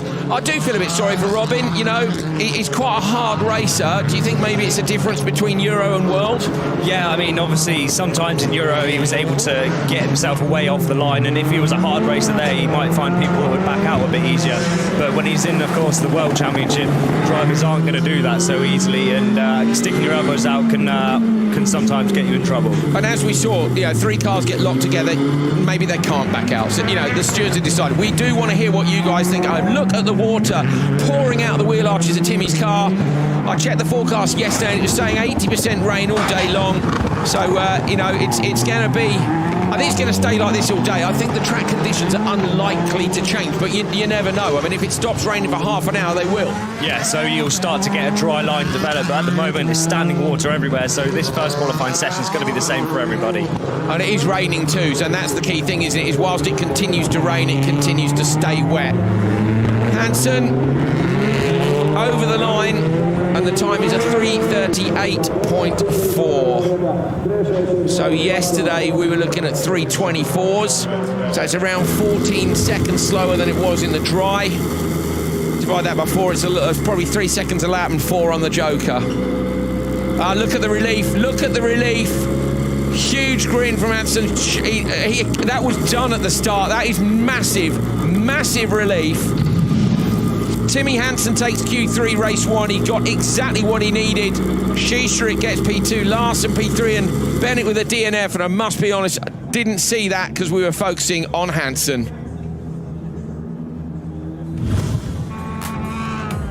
So this was off the line, and look at that. Hansen was immediately gone in Q3 race 1. Larson pushing into Shisha in the run into turn 1. Yeah, just trying to muscle it a little bit there, but of course not as aggressive as yesterday, and rightly so. He doesn't want to get in trouble again. A little bit of handbrake from Timmy, and then full concentration. And Dan, okay, they had 2 laps warm up this morning, but to go out and nail a good clean run, which that looked like to me, fantastic performance from Timmy. So hopefully we'll get to hear his thoughts on that. Job done, and a big smile from Hansen.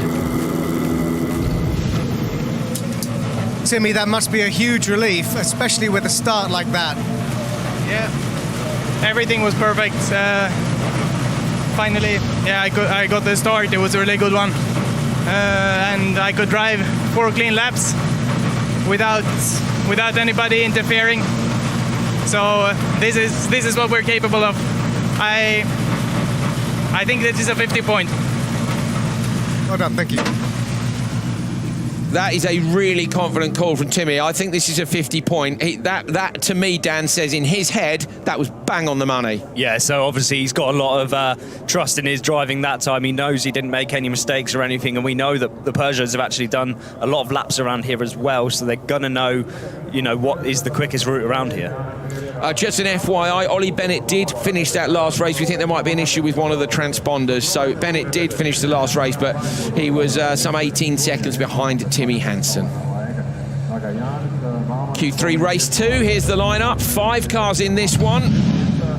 Yanis Baumanis on the inside. He's in P12 at the moment. Guillaume de Ridder next to him. Then it's Matvei Farashkin, Paul 3 and Christian Sabo.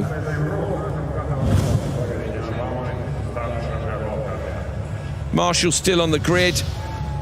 We'll get those guys out the way. They give a thumbs up to the drivers, a thumbs up to race control. Baumanis pulls the car into gear. A click of the RPM on the steering wheel, onto the handbrake, and eyes on the lights. The wipers are on for everyone except Baumanis. He must think he's getting into turn 1 first. Here we go.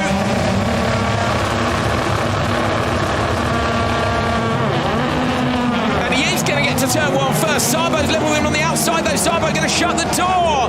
Baumanis is going to need those wipers now. Farashkin gets into P3. Paul 3 drops down to the back of the field, and it's de Ridder who's in 4. So Baumanis with Farashkin right behind him. Farashkin, this will be the first time we've seen him in the wet in a supercar. And Sabo leading. Yeah, so Sabo and Baumanis both getting a really good start there, and well, you can see actually across the grid people having to be a bit more careful with what RPM they select, and that's why we're seeing a varied start from all around. Look at that, Baumanis short shift and then massive wheel spin in the next gear up, Dan. Yeah, so much power from these cars, even with four-wheel drive and up like in 3rd or 4th gear, you still get wheel spin in conditions like this. De Ridder goes Joker straight away, so De Ridder drops himself out of traffic effectively. He was in front of Paul Tree, had a little gap in front of him, but he's decided that's what he wants to do. Yanis Baumanis in 12th. We want to make sure he's a little way further up. I'd like to see both the Latvians in the semis here, because I love the fans here. They absolutely love their motorsport. I cannot tell you how packed the grandstand is in the most terrible conditions. If you're coming here, choose the grandstand at turn 3 because it's got a roof. Yeah, but they are super passionate fans, aren't they? And Farashkin, sorry Dan, do you see that? Used all the gravel on the kink between turn 3 and 4 and got a bit squirrely on the brakes there. Yeah, just shot him off there, didn't it? So losing traction on 2 of the wheels as he's on the grass, and that's not ideal in the wet conditions. Get away with it in the dry, but definitely not in the wet. He won't do that on the next lap. Sabo and Baumanis continue on standard lap. Farashkin's going to go with them. And de Ridder now has caught back up to Paul 3, and I'm not sure jokering that early was a good move. He had a gap in front of him. Yeah, that's the call they've made, but... Yeah, I mean, I guess jokering early got him out of the spray from everybody else, but now he's obviously on the back of Paul 3, and you can see he's going to be finding a way, looking up the inside. Go on, Guillaume. De Ridder has a look through. We're seeing a fastest lap of the day, but I think that's from Timmy Hansen's previous race. So the Edox fastest lap of the day did go to Timmy Hansen. 52.1 it was, and looking at this race, no one is on that pace. So, tell you what though, Shisha did a 52.1 as well, so the McGann's looking very fast. On board with Baumanis again towards the jump, little dip on the brake, squats the car down.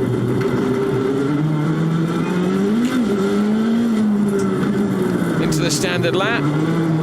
Interestingly, looking at his dashboard there, you can see an N come up on the dash. We were just literally looking at that. We're really both puzzled. Frowning. Like, yeah, we went quiet. We were puzzled because we like gear indicators, and that's quite strange. So he doesn't have the N obviously is for neutral normally, which appears, doesn't it, Dan, so that you know that the gearbox isn't in a gear. It's a sequential gearbox is quite a big clunky thing. Yeah, but I'm not sure that was the gear indicator. I think the actual gear indicator was behind the catch fence, or the netting that they have in the car. Red. You look for a red indicator, that's the one there. So maybe N was something to do with the anti-lag. It was when he was off throttle. Hashtag get your geek on. That's the new one for this one. We're going to be getting our geek on. I'm going to start. I'm going to go, what's this? I want to know. I spent 2 days there this week. Oh, Paul Tree's been in the wall. That's up at turn 3. So Paul Tree's dropped it at turn 3. We didn't see, I can't remember if de Ridder got him or not. They both go Joe. I mean, de Ridder's obviously passed him now. They both go into the Joker. So they're aiming for the time of Timmy Hansen, and Hansen was confident he got a 50-pointer, but this is actually going to be close. I think these guys are fast too. 338.4. No, they haven't got him. So 340.6. Some 2.2 seconds off. I love that Timmy Hansen comes to the line. He's like, that's a 50-pointer. That's confidence. Yeah. I'm a G, basically, that is, isn't it? Like, I love that. I think it's great. He knew it was a good run. Paul Tree. Who's in the wall? Derida's in the wall after the finish. Derida's in the wall after the finish, right in front of the commentary box. He looks like the car's okay. And that's just that thing, Dan, is it, where you push towards the finish line and then it's like over the line, trying to get that extra time and maybe not thinking about the breaking point. Sabo takes it from Baumanis, Derrida, Farashkin and Paul Tree, who had a little off in that one. Derrida has small off after the line, so that doesn't affect his time. Not fast enough, though, to beat Timmy Hansen. Hansen leads at the moment. So for me, Baumanis got the best initial launch, but then you then have to pull the gears right down, don't you? And in the dry, that's maybe easier than in the wet. Yeah, so obviously he may have got the initial reaction time, but then wheel spin following that, as he was trying to go through the gears, maybe Szabo slightly shorter shifted to reduce the wheel spin off the line and got the second bit of drive away with extra grip. So Szabo and Baumanis all the way in this one. No traffic really for either of them, no carnage, just a couple of seconds on the pace of Hansen, but it's a win for Szabo. Christian, a good start to the morning with a heat win. Tell us how tricky the conditions are out there. They are very tricky. I think the key point now is the start. If you can win the start and you make no mistake, it's very, very hard to overtake. So I'm just focusing on driving, but it is very slippery. The conditions are very tricky. The different types of surfaces, even on tarmac, there are different types of tarmac. There are different level of grip, so it is tricky. Well done, thank you. Thank you. Yeah, that's worth pointing out, to be fair. If you look at the grid here, this is brand new tarmac. I can't remember, I think the grid was specifically resurfaced. It has to be a certain width for World Rallycross to fit the 5 cars across it. So there's actually the back straight at the F1 track at Barcelona. If you look at the braking zone as you come into the complex at the back there, the tarmac's about a metre wider, a couple of 100 metres before you get to that hairpin, and that is for us, going around the world, changing tracks for Rallycross. That's right. Very much looking forward to this encounter. Race 3, Q3. Bakkerud is on the inside next to Kevin Hansen. Those two guys, of course, fighting for the World Championship. At the minute, they are 4th and 5th. Reinis Nitish in the middle of the grid wants to be further up here in Latvia. Then it's Scheider and Cyril Raymond. Scheider loves the rain. He says the Seat Ibiza is a bit soft and it will suit it. Nitish is currently in P9 after the DQ for Shishrit yesterday. More Latvian onboards at the start. Here we go. Look at that. Look at the fingers. Just the nervousness of it. Look at it. Look, he can't keep the fingers still, and that's just the full focus. Now he pulls the handbrake on. He looks to the lights. Lower RPM than normal for everyone. You can hear that. Brilliant start, Kevin Hansen, but Nitish's got a good start too. Kevin shuts the door and back, and Nitish's going to move across. Whole shot for the Latvian. The crowd go mad. He runs a bit deep. Cyril Raymond is in P2. Backwards dropped to 5th. Cyril Raymond trying to find a way past Nitish. Nitish on the inside going to go defensive into turn 3. Raymond can't find a way through there. That'll please the guys up in the grandstand at turn 3. Raymond sideways through turn 3. He's all over the back of Nitish, but Nitish gets the whole shot. Yeah, Kevin Hansen there actually got the initial launch away, didn't he? And I'm sure he would have been on the radio talking to the team about what settings Timmy used. But of course, the others have got it right, haven't they, too? That's the difference. Is Timmy nailed it and the others didn't, and this one, pretty much everyone got it right. Yeah, everybody got it right, and it was when Nitish was pulling up through the gears, getting that extra traction, he managed to shoot in front of Kevin. Kevin and Scheider joker lap now. So Kevin and Scheider off the alternative lap. I think that's probably a good move for those guys. Everyone in this race is quick. That's going to help Bakkerud because it's giving him 50 metres of free air look to try and get up to the back of Cyril Raymond. So I guess it's going to depend on the gap now as to whether they might send Bakkerud. He needed 2.9 yesterday. We don't know what the delta is today yet, but this is great for Nitish. Nitish had 2 runs yesterday which just weren't that good, and neither were really his fault. No, so now he's made the start work for him and got himself in that clear air. It's not only the air you need though, it's also being out of the spray of everybody else. So him having that little bit of extra, leeway in front means that he's not getting the windscreen's not getting flooded by the spray as well as the rain. He's got extra visibility, which is key as well. Go on, Rainis. We want to see good results for Latvians at home. We love a good story. Baccarat gets released this time by Cyril Raymond. So Baccarat at 2.1 with Kevin Hansen at 4.4. He's only got, 2.3 over Kevin, which in theory isn't going to be enough. Cyril Raymond, is he going to get Hansen? He does.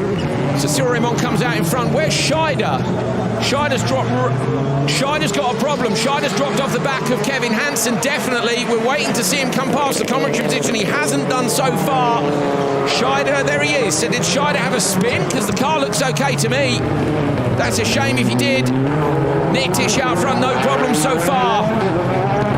Through that long right-hander, you can see him working the left foot on the brake, and again through the left-hander there. Yeah, just using that left foot braking to try and stabilise the car and bring it in tighter. If you just touch the brake a tiny bit, it sucks the car in and keeps you online. Look at this, fantastic onboard. Little nip on the bar. Here we go over the jump, up to fourth. Cyril Raymond with Kevin Hansen right behind him.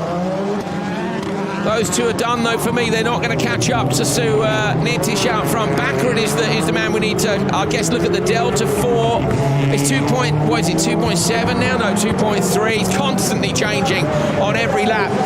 Okay, so for me, Baccarat now could maybe get this done because Cyril Raymond is maybe not as quick as Kevin is. He's got it done in terms of Joker strategy. Dan's looking at the lap times now. Baccarat, if anything, has closed up to the back of Nitish.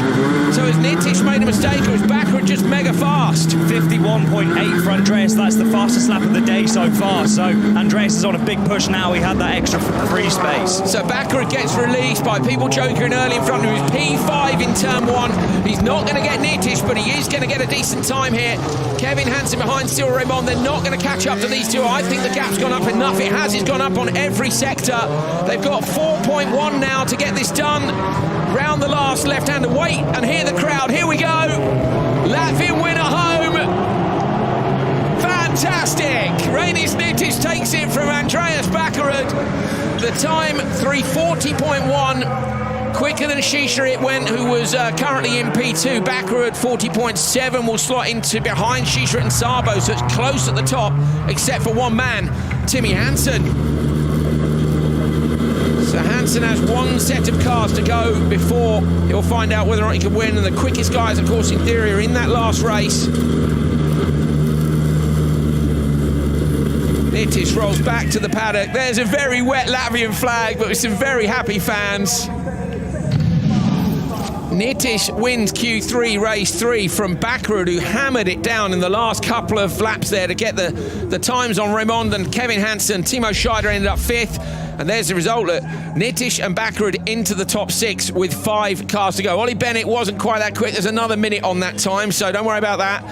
It's Timmy Hansen at the top of the table and Nitish in second.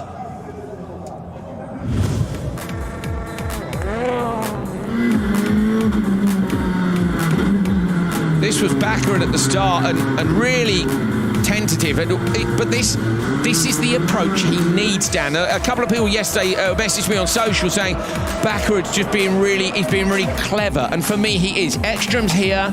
We know the settings were changed yesterday, but this was a good, sensible decision again. Yeah, just keeping himself out of that trouble, and then when everybody peeled off to the joke lap in front of him, able to make up the time then, not getting any contact to fights and stuff. So smart move by Andreas, but it was Rainis who went on to take another win at home in Latvia.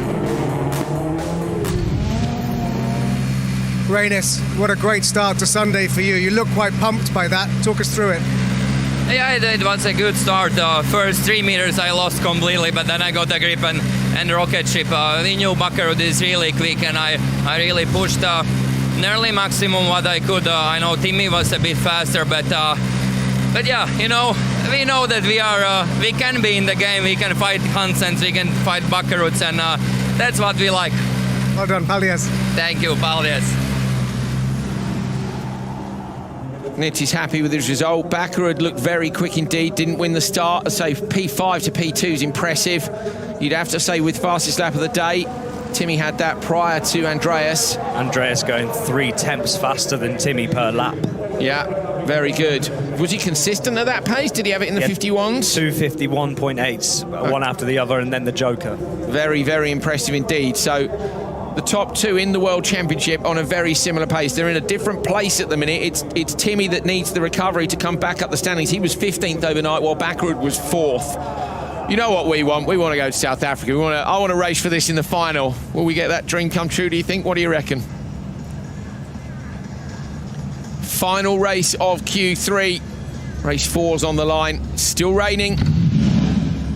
Niklas Gronholm on the inside. Gronholm yesterday won Q2. What can he do in the wet? Anton Marken, we know the McGann is quick. Liam Doran, we've just seen that the Audi's quick. Bachuska was the overnight TQ. And Timozyanov in another one of those Hyundais. Nitis has just gone second fastest. So any of these drivers could go to the top of the table. I expect them all to be in the mix.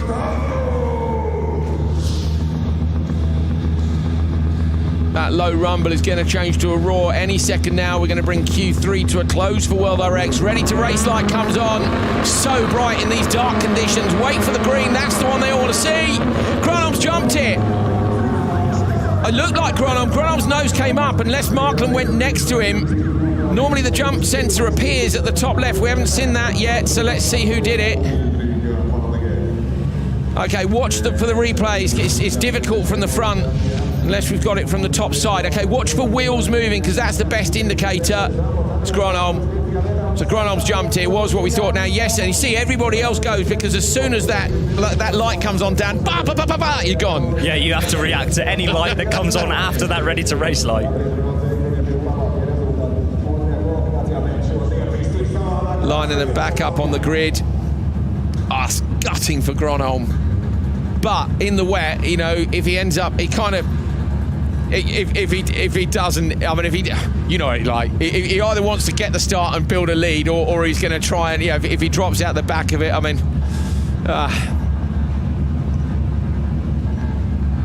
2 times Joker lap for Niklas Gronholm with that jump start at the first attempt. Going to get these guys off down towards turn 1 at the second try.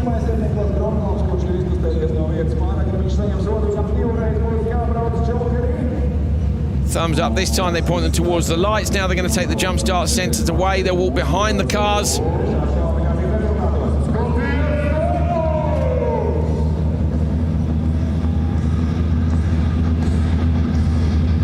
So Gronholm jumped the start the first time round. Ready to race light comes on. This time we're going to get away surely. And we do. Bad start. Bachuska's gone backwards. Markland goes forward with Timozyanov. Timozyanov going to try and come across into turn 2. The Russian shuts the door, runs the nose deep. Gronholm's up to P3.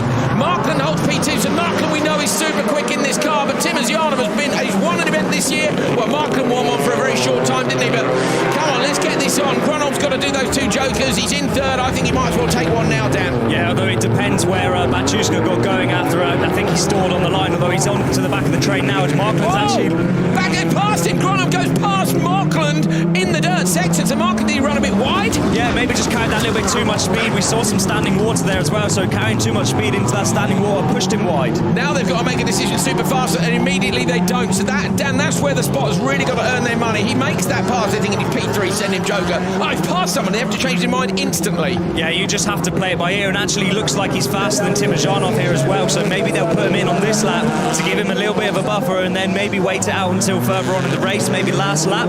Trouble is they've got Markland, who's gone already, and Bachuska, and Gronholm, of course, has got 2 jokers to go. I think they should have joked him on that lap, but you know, none of these guys are slow. We know Bachuska's quick, although we haven't seen him in the wet, really, have we, in this car yet? No, not really seen him in the wet. I think he got disqualified in Norway just before it rained in this car, so we haven't seen him out there in these tricky conditions, but we know he's quick in the dry, so I'm sure he can transform it into the wet as well. He's super smooth, isn't he? Doran's going with these guys. We'll take a look at the lap times in a second and figure out if anyone is on a bit of a flyer. Doran through the hairpin. Gronholm's going to go Joker this time, so Gronholm goes in for the first of his 2 jokers, and Doran's gone with him. Niklas Gronholm trying to come out in front of Anton Markland. The gap between them was 3.5, and that's easily going to be enough, isn't it? So Gronom's going to come out easily in front here. This could work out, you know. He could end up P2 if he can. He's going to have to gap them behind him, but that's played pretty nicely so far. Yeah, just looking at his lap times, obviously he was in the back of Timojanov and got a joker lap, but we're trying to look at the splits, and his pace is up there compared to the three behind him, and I think he has more pace than Timojanov. Oh, he's sideways in the dirt on the exit there of turn 3. Doran heads the train of 3 cars at a joker behind him. Gronov has that second joker to do. Timojanov at the moment has a 2.7 second gap, and of course Gronov's got to go again, so Timmer I think will wait it out. I mean, they could send him down for safety. I don't know, I think obviously 2 teammates, they're going to send them both at the same time, aren't they, just so that they don't end up piling into each other. It will make sense for them to both go on the last lap, and that's what they're going to do. Doran onto the standard lap, whether or not he's got the pace of the cars in front. Timmer's yard, what did we see a minute ago? 3.5 was easily enough. He's got 4.5, Timmer over Doran.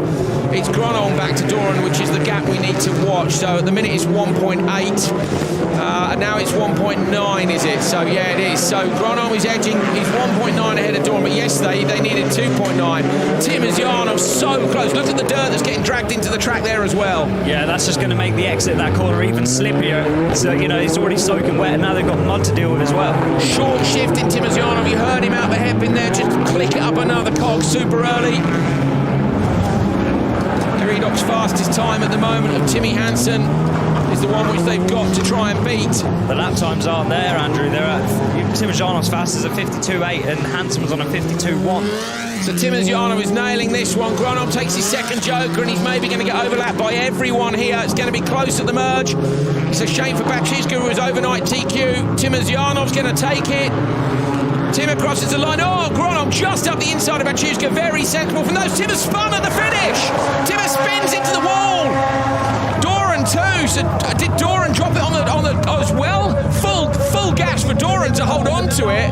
That's the third car we've seen drop it after the finish line. Dan, is that because they're not braking at their normal point because they want to get the time? Yeah, normally on a standard lap you brake before the start-finish line to go into turn 1, but obviously they don't have to make that corner, so they just brake really late, but then they end up dropping it. So Timojanov's time there is only going to be down about 7th fastest. Timmy Hansen wins Q3. So Timojanov with a 3:42.5, Doran, Mark and Gronom with 2 jokers. Batchiska with that bad start, maybe a stall on the line. And Timojanov is going to be slotting in a long way down the order. Here you go. Timmy Hansen wins Q3. Reinis Nitish goes second at home in Latvia. Shisharit is up in 3rd. That's given him a brilliant chance of making it back in. Look at Baumanis in 6th. Bakarud, Sabo, Larson. All the guys who've had shockers are right up there in the top 8. So this was the start. Poor Batchiska. When you look at the start Markland got and the start Batchiska got, but there's a different engine in that car. He's running the Pro Drive engine. They've got the different engine in Markland and Shisharit's car. Yeah, so maybe a different launch procedure as well for him, not able to get away. And we know they struggle off the line anyway, so he was just trying to reduce his wheel spin by going a lower RPM, but that was just too much and he stalled the car. You see just a tiny bit of damage on the front right corner of Timmer's roof. That's from that roll yesterday in Q1. Is he going to be able to do what Nittis did in Sweden and get himself up there for a result? Look at Gronom through here, sideways. They're just dropping wheels off, and ideally you want to just keep it a bit tidier than that. But it was still a great drive by the Russian, and it was a good recovery by Gronom too. He'd be disappointed that he jumped that start. Timmer takes it. It's Timmy Hansen who wins the session, though. Tim, a great recovery since your roll yesterday morning, but what happened over the finish line there? Yeah, actually, it's really tight. I exit from the joker lap to the... Gone up to 3 at the moment over Timmy and 5 over Kevin, all to play for. Here's the grid for semi-final number 1. Andreas Bakarud takes the top qualifier spot for the 3rd time this year. Rokas Batchiska is on the front row with him. He's been super fast. Niklas Gronom won a section here as well. Anton Markland in the Megane 2 has been brilliant. And then bringing up the rear, Liam Doran and Timo Scheider. Scheider was epic in the wet later on in qualifying. So Bakarud needs to make sure he stays out of trouble.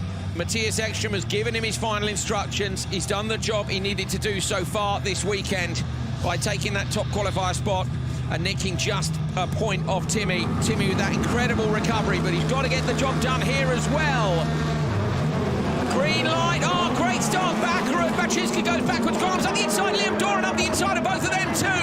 Baccarat late on the brakes. Oh, they're all in the wall. The whole pack. Doran goes through. Baccarat gets through as well.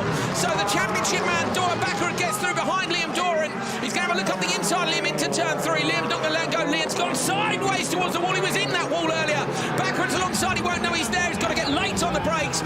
Liam needs to know that he's there. He does know he's there, and he shuts the door on Gronom. Perfect for Baccarat after a disaster in turn 1. Yeah, really perfect there, but everybody misjudging their braking point. It is the wettest that they have driven on the track all weekend, so everybody getting that wrong. And then now we've got RS Cartel 1 and 2 with Andreas out front. That's going to play perfectly for them in the tactics. I was interested to see what Gronom's done, and okay, so they've gone 3 cars go to the Joker, so the 3 go straight there. Oh, Baczewska, I feel a bit sorry for Rockas there, ended up coming off worse, didn't he, down at the first corner. Liam, he gave room for Baccarat. I'm not going to say let him go, because if he was going to let him go, he could have let him go earlier than that, Dan, I felt, but it was sensible where he did it, and he was able to shut the door on Niklas. Niklas has now got to get his eyes back on Markland behind him. We know the pace of the GCK Megane here. Yeah, they've been so quick all weekend, but of course Gronom has as well. So he's in the back end of Liam here, so he needs to try and duck out of that. But again, the gap back to them to Markland, he needs to be watching that. And if anything, I think he needs to get in now. He looks like he's got pace on Liam. That gap's going down for me, so I think Gronom's quicker than Liam Doran. Where's Markland in the background? He looked further back there by sight than he did on the clocks. Send Gronom in now, they do. So Niklas Gronom goes in, and this is to cover off Markland behind. The gap came down while he was in behind Liam Doran, and also, of course, this gives Gronom the chance to try and get past Doran. Yeah, but he's got to make sure, first of all, he's able to get out in front of Markland. Here comes Markland round the outside, Gronom on the inside. Gronom's going to hold that line, and Markland can't quite get it done. Now he's under pressure from behind, so he's got to defend as well as attack. Yeah, but there is a small gap there that Markland is not going to make a stupid lunge at now, so Niklas does have a tiny bit of breathing room, so he can try and chase down Liam. So Liam Doran in P2 behind Andreas Baccarat. This is the perfect situation for them, as you saw Gronom run out into the dirt, and Baccarat has started to gap Liam. Now Baccarat, we heard Matthias saying, I've told him when to expect the window. What are we talking? We think he's talking in with brand new wets, maybe? How long they'll stay at peak? Yeah, it could be that, or it could be sort of tyre pressures, when they're going to be at their best, and if they start to get a bit hot or whatever. But Liam goes Joker. So Liam's gone into the Joker lap. This is to protect from Niklas Gronom behind. Oh, Liam puts a wheel in the dirt. The car gets sideways. I tell you what, this is going to be close. Liam's on the inside. Niklas Gronom's going to have to get the gas on early. Liam's going to be at the apex, but he's done it. Niklas Gronom gets past him. So now we're going to look at the gap between and Doran has a look into turn 1, but can't quite do it. So Gronom holds on, and I think Baccarat's got enough. I'd be tempted to go now rather than give Gronom the time to chase him. Yeah, so he's got that buffer now, so he may as well go in and out, and then it's not like he can, if he makes a mistake after that, he can still fight position. But whereas if he makes a mistake now, whilst Gronom's got the breathing space, he could potentially be leapfrogged. So how nervous were you guys at home if you're a Baccarat fan and you saw turn 1? My heart was in my mouth as well. I'm sure Markins was there, and they do the sensible thing. Dan, it's been sensible tactics all weekend long. He's at the front, he's fastest, and yet it's been no risk all weekend. This is great strategy from them. I think Ekstrom's made a big difference. Yeah, Ekstrom's obviously come in and passed on his expert advice, and he's done a fantastic job. Extremely mature drive from Andreas so far this weekend, and the team as well, playing the perfect tactics every opportunity they can. What's incredible here is once he gets to the final, the worst he can lose is 7 points. You know, so if he ends up last in the final, you've got to get there, haven't you? And so the same is true for the Hansons. You've got to get to the final. He's taken the TQ and 16 points. He's hoping he's going to take a good point talk from this. He's not over yet. He's got another lap and a half to go in these atrocious conditions, but strategy, take the points every single time. Yeah, that's exactly what you've got to look for. You're not looking for the outright wins now. You're looking to get as much points as you can. You can see his eyes are wide open, but he looks extremely relaxed in the car, trying to be nice and calm and not make any mistakes. Markland all over the back of Liam. He is, so Liam wants to hold on to his position here because, of course, this is for a place in the final.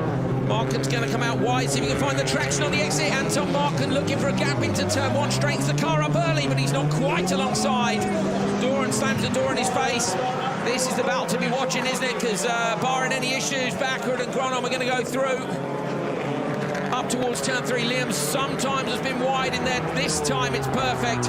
Where can Anton pass? It's difficult. He's going to have to take a massive risk, but now is the time you might just do that. For me, I think the only place he can do it now really is on a lunge into the hairpin after the jump here, if he's close enough, but it doesn't quite look like he is. No, Markin drops a couple of car lengths, gets close to the wall again and almost drops it on the brakes. We saw Baciuska do that earlier on.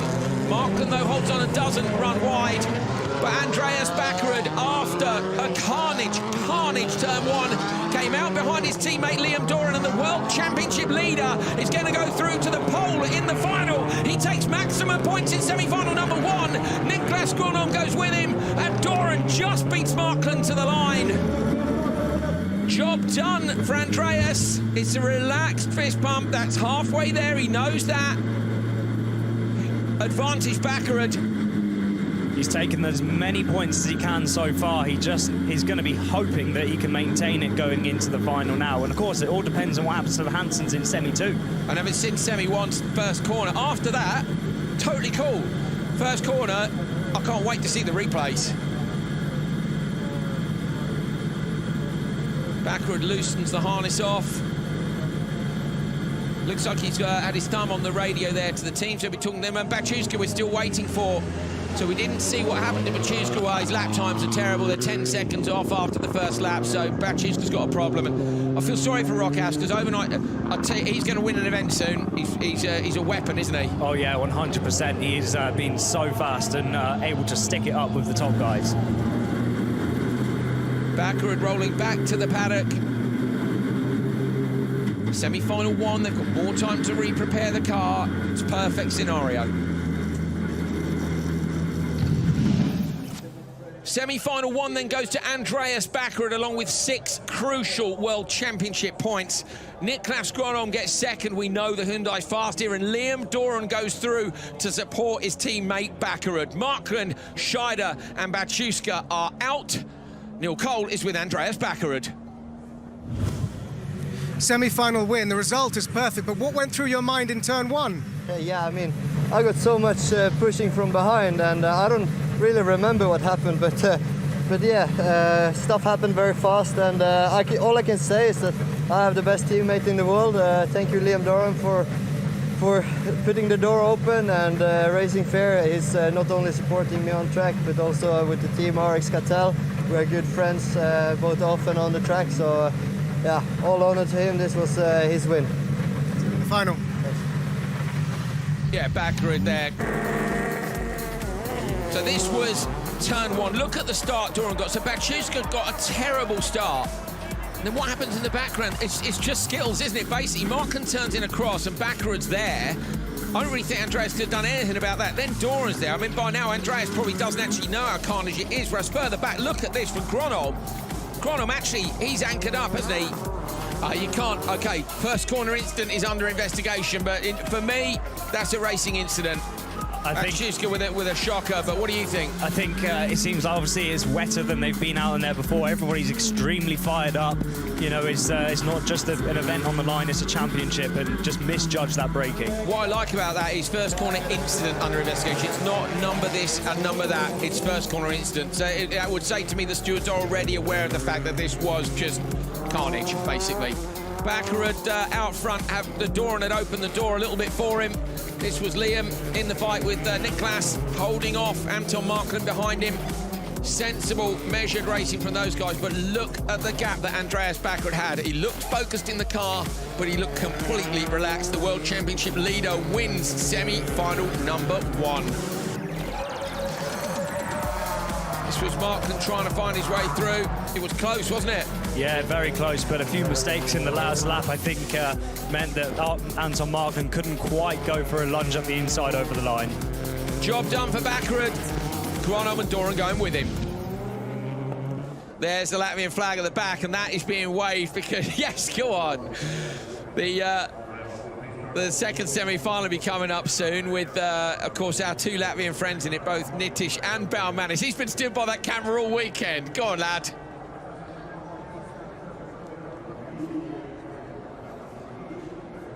Woo! Big deep breath, particularly after turn 1. So we're going to take a look back at the start of semi-final number 1. Let's see if we can pick the bones of it. Bear in mind, the stewards are going to be doing the same thing. Okay, so look for Baccarat on the inside. Markland goes out wide. Baccarat is on the inside here. Markland is going to come across. I wonder if Doran's on the inside of Baccarat, then obviously Markland's on the inside there. I can't lay the blame for that anyone's door, Dan. You're a driver at a much higher level. What do you think? I mean, I think it's just basically everybody there has misjudged the braking. One person to the back of the other, into the back of the other, and it's just a knock-on effect, and that just meant everybody went wide. Now, clearly, if you're Doran, Gronholm or Baccarat, you're going to look back at it and go, it happened, it's okay. Now, if you're Bachuska, okay, Baccarat, here we go on board. You're going to feel a bit hard done by if you lost out, but he gets wheel spin. Where's Doran? Doran's inside him, look in his mirror.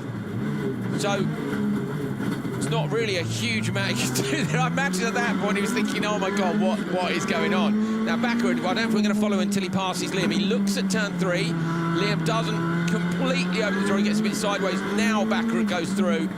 Yeah, and he's clearly up the inside, and that's not a super let him go move. That's Liam's gone sideways, and then he's realised Baccarat's there. He will support his teammate, and so he should. Yeah, and I'm sure he probably got a call over the radio as well saying, it's Andreas up your inside, give room. Yeah. Because the last thing he wants to do is take him out. So watching for, in comes Doran into the Joker. This was Doran, watch Doran because he runs wide, puts a wheel in the dirt, look. Oh, spit of flames out the back of the car as well. Always for Liam Doran. I think there must be a Liam Doran map, I think, which allows for that kind of thing. Gronholm just getting out in front of him, getting out onto the paint, which we know is a bit dangerous. We've seen some instance on that. That was Markland almost to the wall, and he did that 2 laps in a row, so Markland pushed him really hard. It's tricky, isn't it, Dan? Because they kind of dialed out the wet settings as the day. It didn't ever dry, but the standing water went away. Now the standing water is back, so it's how you get the settings right. And I'm fascinated that EKS have got it so right. When you think that Baccarat came here going, I don't like the track. He said the same about Canada, and he won there. So, he's come here, he doesn't really get on with, not that he doesn't like the track, he just finds it hard to go fast here, and Ekstrom's fixed it. Yeah, so obviously Ekstrom, so much experience with the cars and the team as well. He knew what to come in and say and put the settings on the car so that it matched the conditions perfectly, and it just goes to show there. Applause from the crowd. They're waiting for their 2 home drivers who are going to be up next, and the Hansen brothers too.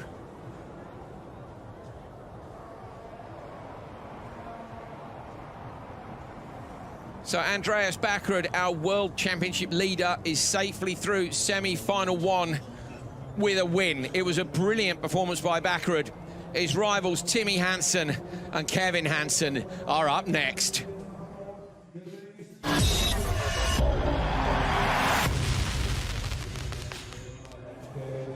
So a job to do for the Hansen brothers on the front row, and we've seen what happened in semi-final 1. It is not all down to you. What's going to happen behind them?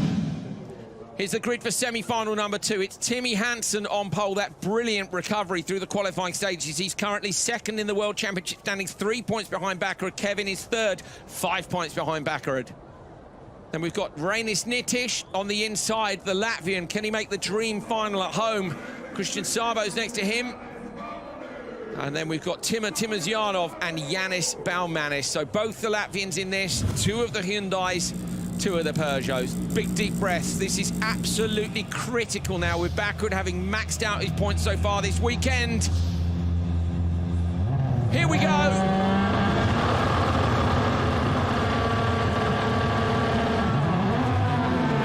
Start by Timmy Hansen, not so good for Kevin Hansen. Kevin Hansen drops back up his inside, was Nitish, but he can't get through.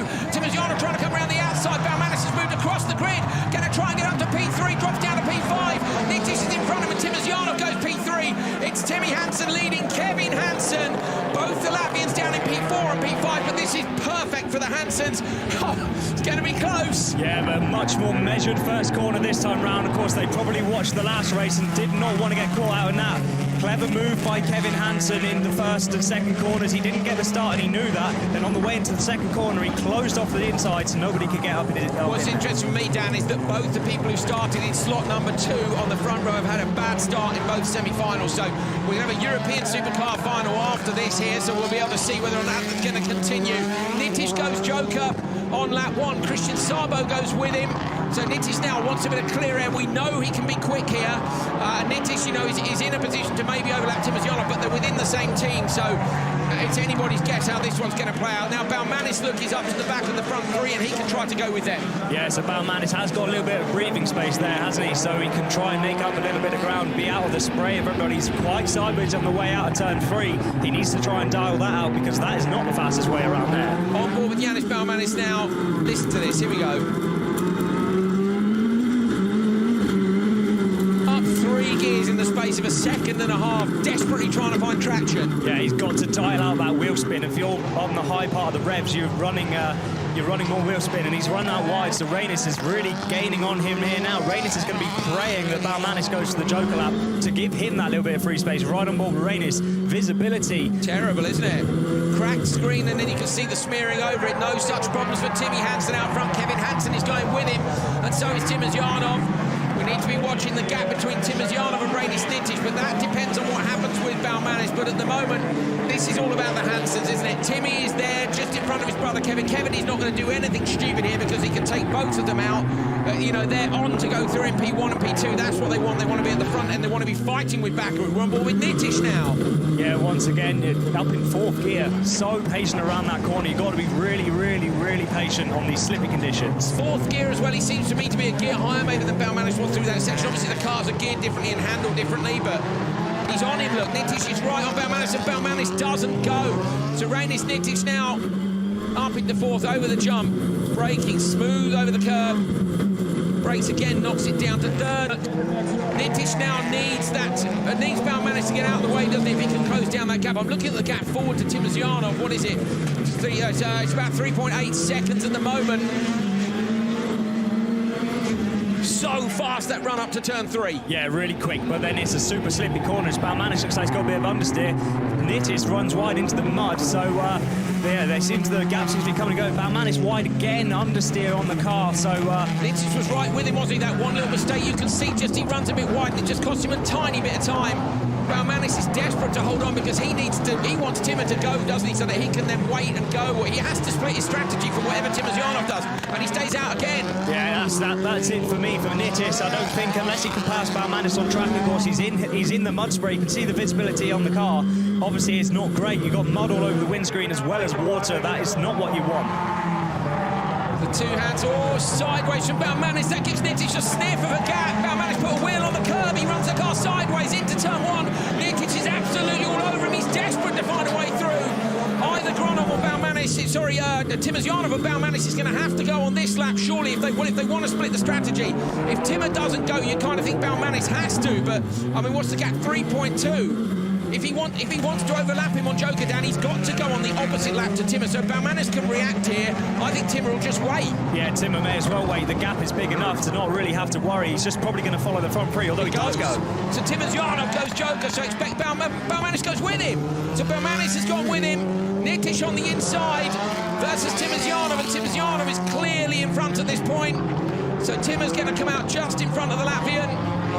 Balmanis drops down to P6 with his Joker, so at the minute Timosyanov is looking like he's going to get the final spot in the semi-finals. Yeah, Rainis Nitish has to pass him on track now, doesn't he, if he wants to get into the final in his home country, and he's too far back already. We're on the last lap. He's never going to do it either, is he, to his teammate who's in the World Championship. You know, imagine firing him off. I know he definitely wants to be through. And okay, strictly speaking, he's not a full-timer, but he's already, you know, it's less likely, isn't it, with it being Timmer? Yeah, I mean, if it was somebody else, maybe, but I don't think we're going to see him doing that. Mistake from Nitish there anyway, runs the nose a little bit wide, and you can see what it's cost him. Timosyanov has gapped him just a little bit. Timmy Hansen and Kevin Hansen running in a line. You could not write this weekend to be any closer than it's been. Andreas Bakaru took semi-final number 1, and Timmy Hansen and Kevin Hansen are going to come across the line absolutely together to take semi-final number 2. Hansen gets 6 points, Kevin Hansen gets 5, 4 points and a spot in the final for Timosyanov. The World Championship frontrunners are all through to the final. Textbook by those boys. Textbook by the team, having had the carnage they've had. Just brilliant. The gap remains the same. Timmy Hansen takes 6 points, Kevin Hansen 5. Timozyanov takes a spot in the final. Then it's Nitish, Sabo and Baumanis who go no further. So now, top of the standings, 182 to Bakkerud, 179 to Timmy Hansen, 176 to Kevin Hansen. So Bakkerud and Timmy Hansen stay on the same points difference, 3 points between them. Kevin Hansen drops 1 point off. Off the line then, watch for Kevin Hansen not getting a good start. Look at the start Timozyanov got from the back of the grid. So I fear for Timmy in the final, because Bakkerud's going to have the pole slot, and I think it's going to give him the advantage, unless it's a settings thing. Maybe they got it wrong, but you'd assume the Peugeots are on the same settings, Dan. Yeah, you'd presume so, but then of course they weren't in they were in the same race together, weren't they? So they wouldn't have had each other to talk to about what settings to go off on, so it's kind of probably their own guess.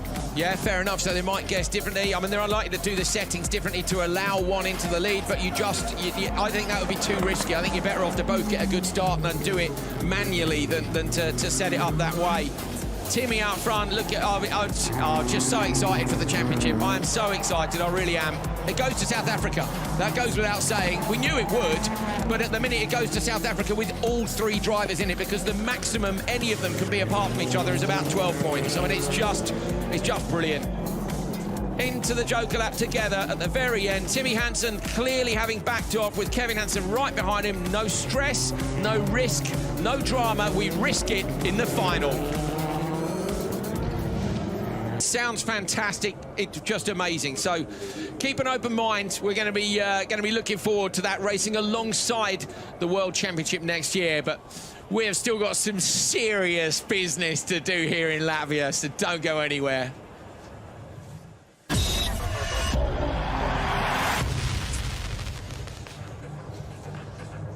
Oh, the tunes are humming here in Latvia. The hairs are standing up on the back of my neck. We've just pulled down some of the stuff we have in the commentary box so we can see the pre-grid from here out of our side window. The tension is rising for us so much. I have got shivers. I hope you guys at home are on your feet. This is not one that you watch on the sofa. You must get up. We've got Doran and Timozyanov on those grid slots at the back. We've got Bakkerud with, in theory, we think it was the best place to start from, but Timmy Hansen's had some amazing starts this weekend, and Kevin or Gronholm, you can't pick this. You cannot pick this, and we've got 3 sets of teammates.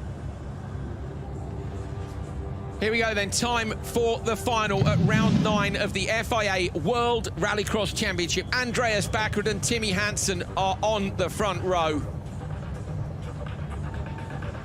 Row 2, Kevin Hansen and Niklas Gronholm. And row 3, Liam Doran and Timozyanov.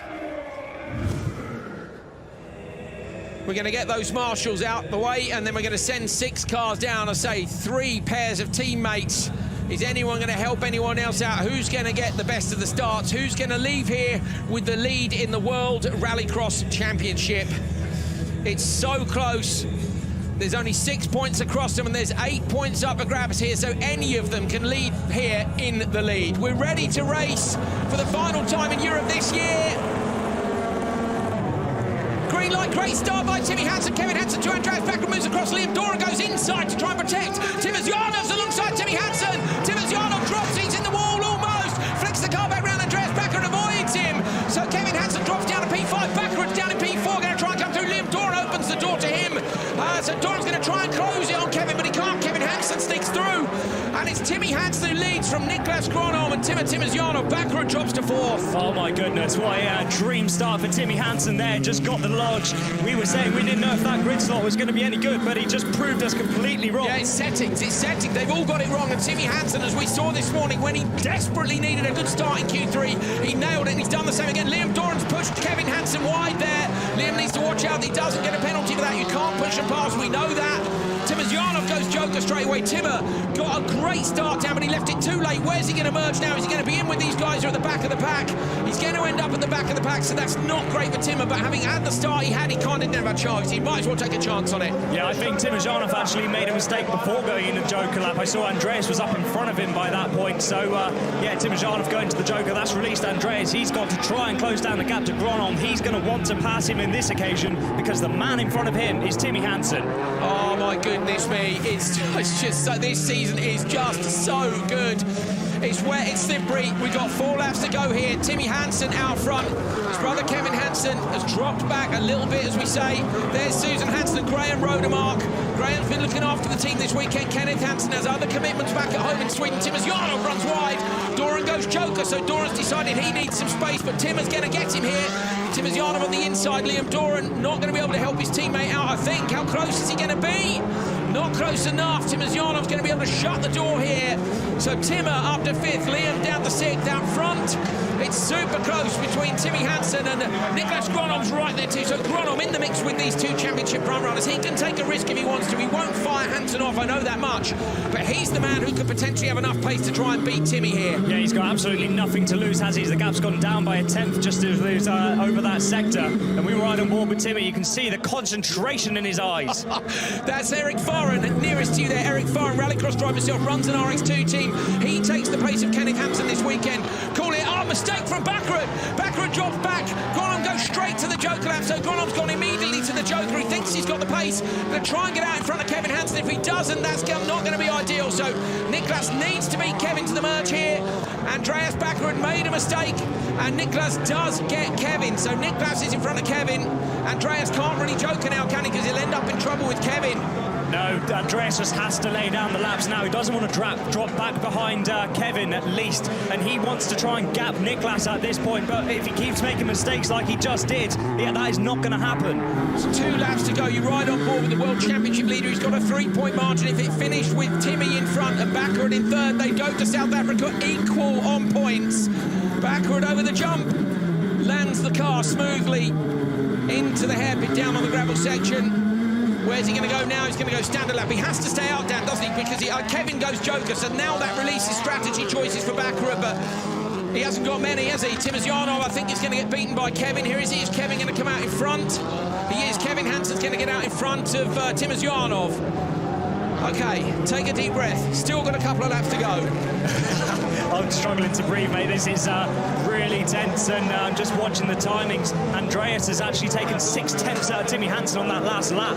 So Andreas Baccarat on a massive push, but having made a mistake, is that going to have cost him too much? Niklas Gronom has jokered, and he's less than 2 seconds behind him, so Gronom should get Baccarat when they go to the Joker. It's all a case of when Baccarat and Timmy go. They've just got to keep it sensible, bring the cars home, and they know they go to South Africa. Oh, well, they could be equal. Baccarat goes joker. He has to if he wants to split the strategy from Timmy. He might as well. Yeah, he may as well. I mean, he's not going to get Gronom, and it also covers him off from Kevin Hansen. It's closer than I thought. Has he got a chance of getting Niklas here? Niklas coming around the outside. No, he's going to be in front.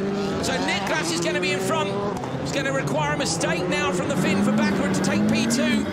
And to keep the lead in the championship here, in towards the wall. He's on to the last lap, as is Timmy Hansen. So Timmy Hansen, I'm sure he's going to be nervous. Maybe he'll be looking as calm as he ever looks on board, but it must be at the back of his head. How many times this year has he had to fight back onto the gravel section? Yeah, so Timmy Hansen now, he's got to nail everything perfect. He has got a bit of a buffer, 4.1 seconds back to Gronholm, but he doesn't want to make any mistakes on that. They equal the same first sector, so the gap is staying level. Timmy Hansen into the joker lap. He's got 4.1 seconds to take the lead in the World Championship standings. Gronom's got Baccarat right behind him. Timmy Hansen fought back from Abu Dhabi. He fought back from the disaster in Canada. He's going to take his 4th win of the year here in Latvia. And if Baccarat finishes 3rd, Hansen will be equal on points, but at the top of the standings, and that's how it ends. Timmy Hansen takes his 4th win. Gronom in between him and Baccarat. Timmy knows. He knows it was a disaster yesterday, and he leaves here at the top of the World Championship standings, equal with Andreas Baccarat. He knocks it down a gear. Eric Farren, what a job to have to do with Kenneth Hansen not here. I know Kenneth will be watching in Sweden. Your boy's done it, Kenneth. Oh! Yes! We're going to South Africa, like equal on points. You couldn't have written it. It's insane.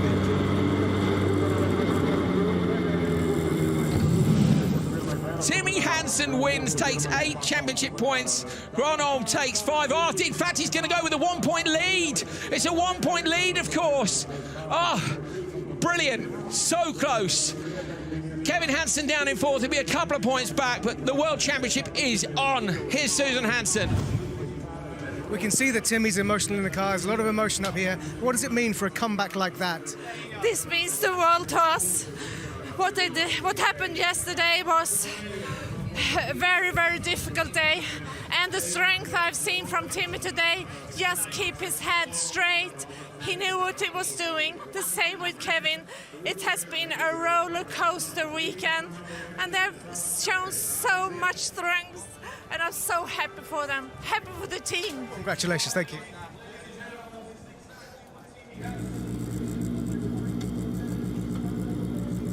Timmy Hansen is absolutely over the moon. We're pretty sure he's got a 1 point lead. Either way, it's on.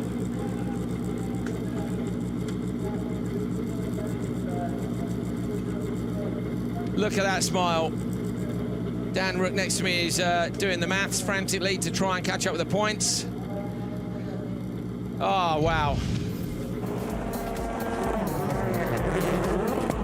So bad. This was Doran off the back road, got a great start and had a look up the inside. Timosyanov tried to get round looking, but it was just too pacey into turn one. Here's the onboard with Backer down to the first corner.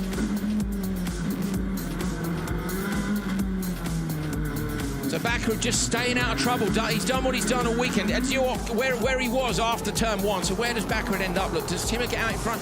Timmer's lucky he tags the wall, in fact, and gets out in front of Backer. If he hadn't tagged the wall with the rear right corner, he wouldn't have got out in front of Andreas.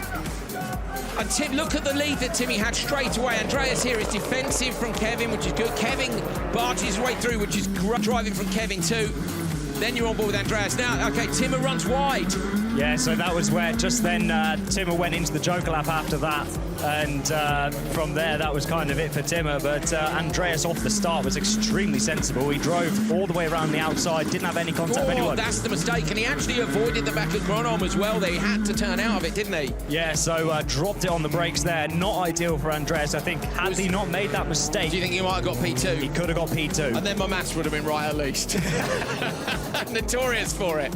But still, we got what we wanted. Backer, all three of our championship contenders made it to the final. They're going to go to South Africa separated by the finest of margins. Look at that, Timosyanov with Dora. We didn't see that either.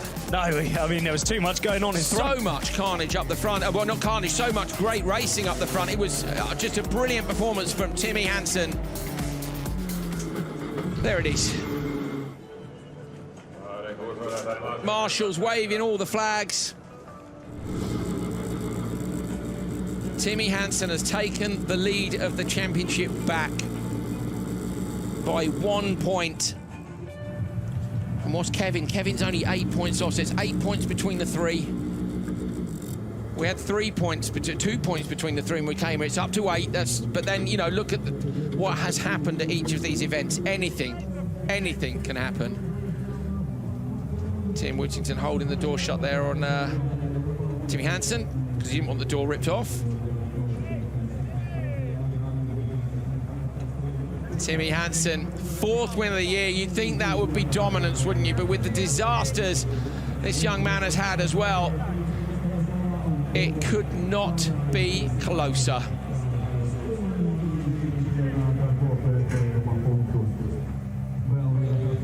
So Timmy Hansen wins here in Latvia. It's his 4th win of the year, and he takes the lead in the standings by 1 point, we think. I thought it was going to be equal, but of course Backer would have needed to be second to get the 5 points. There was a 3 point difference in it if he'd been second, and it was Gronom who got second, which drops Backer back. Going to get you confirmation of that.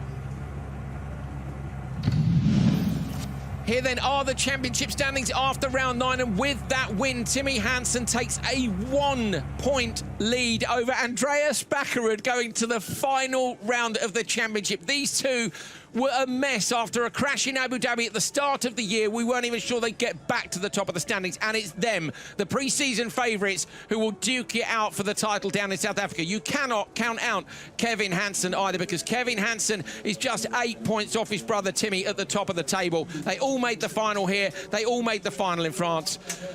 Amazing. Amazing. Timmy Hansen is with Neil Cole. Timmy, can you sum up what this weekend has meant to be a winner now and to take the lead of the championship?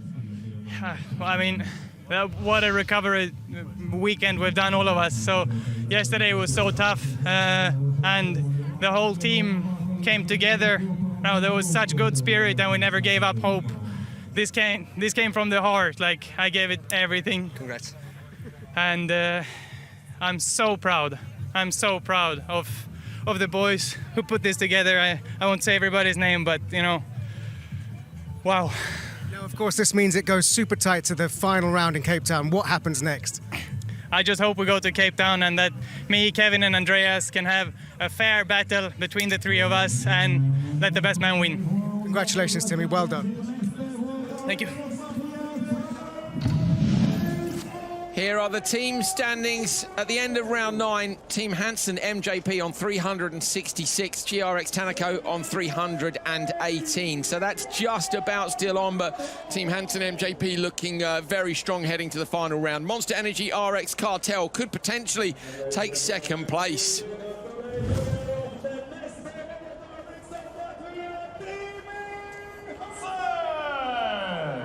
Timmy Hansen onto the top step of the podium for the 4th time this year. Swedish national anthem for him and a huge sigh of relief.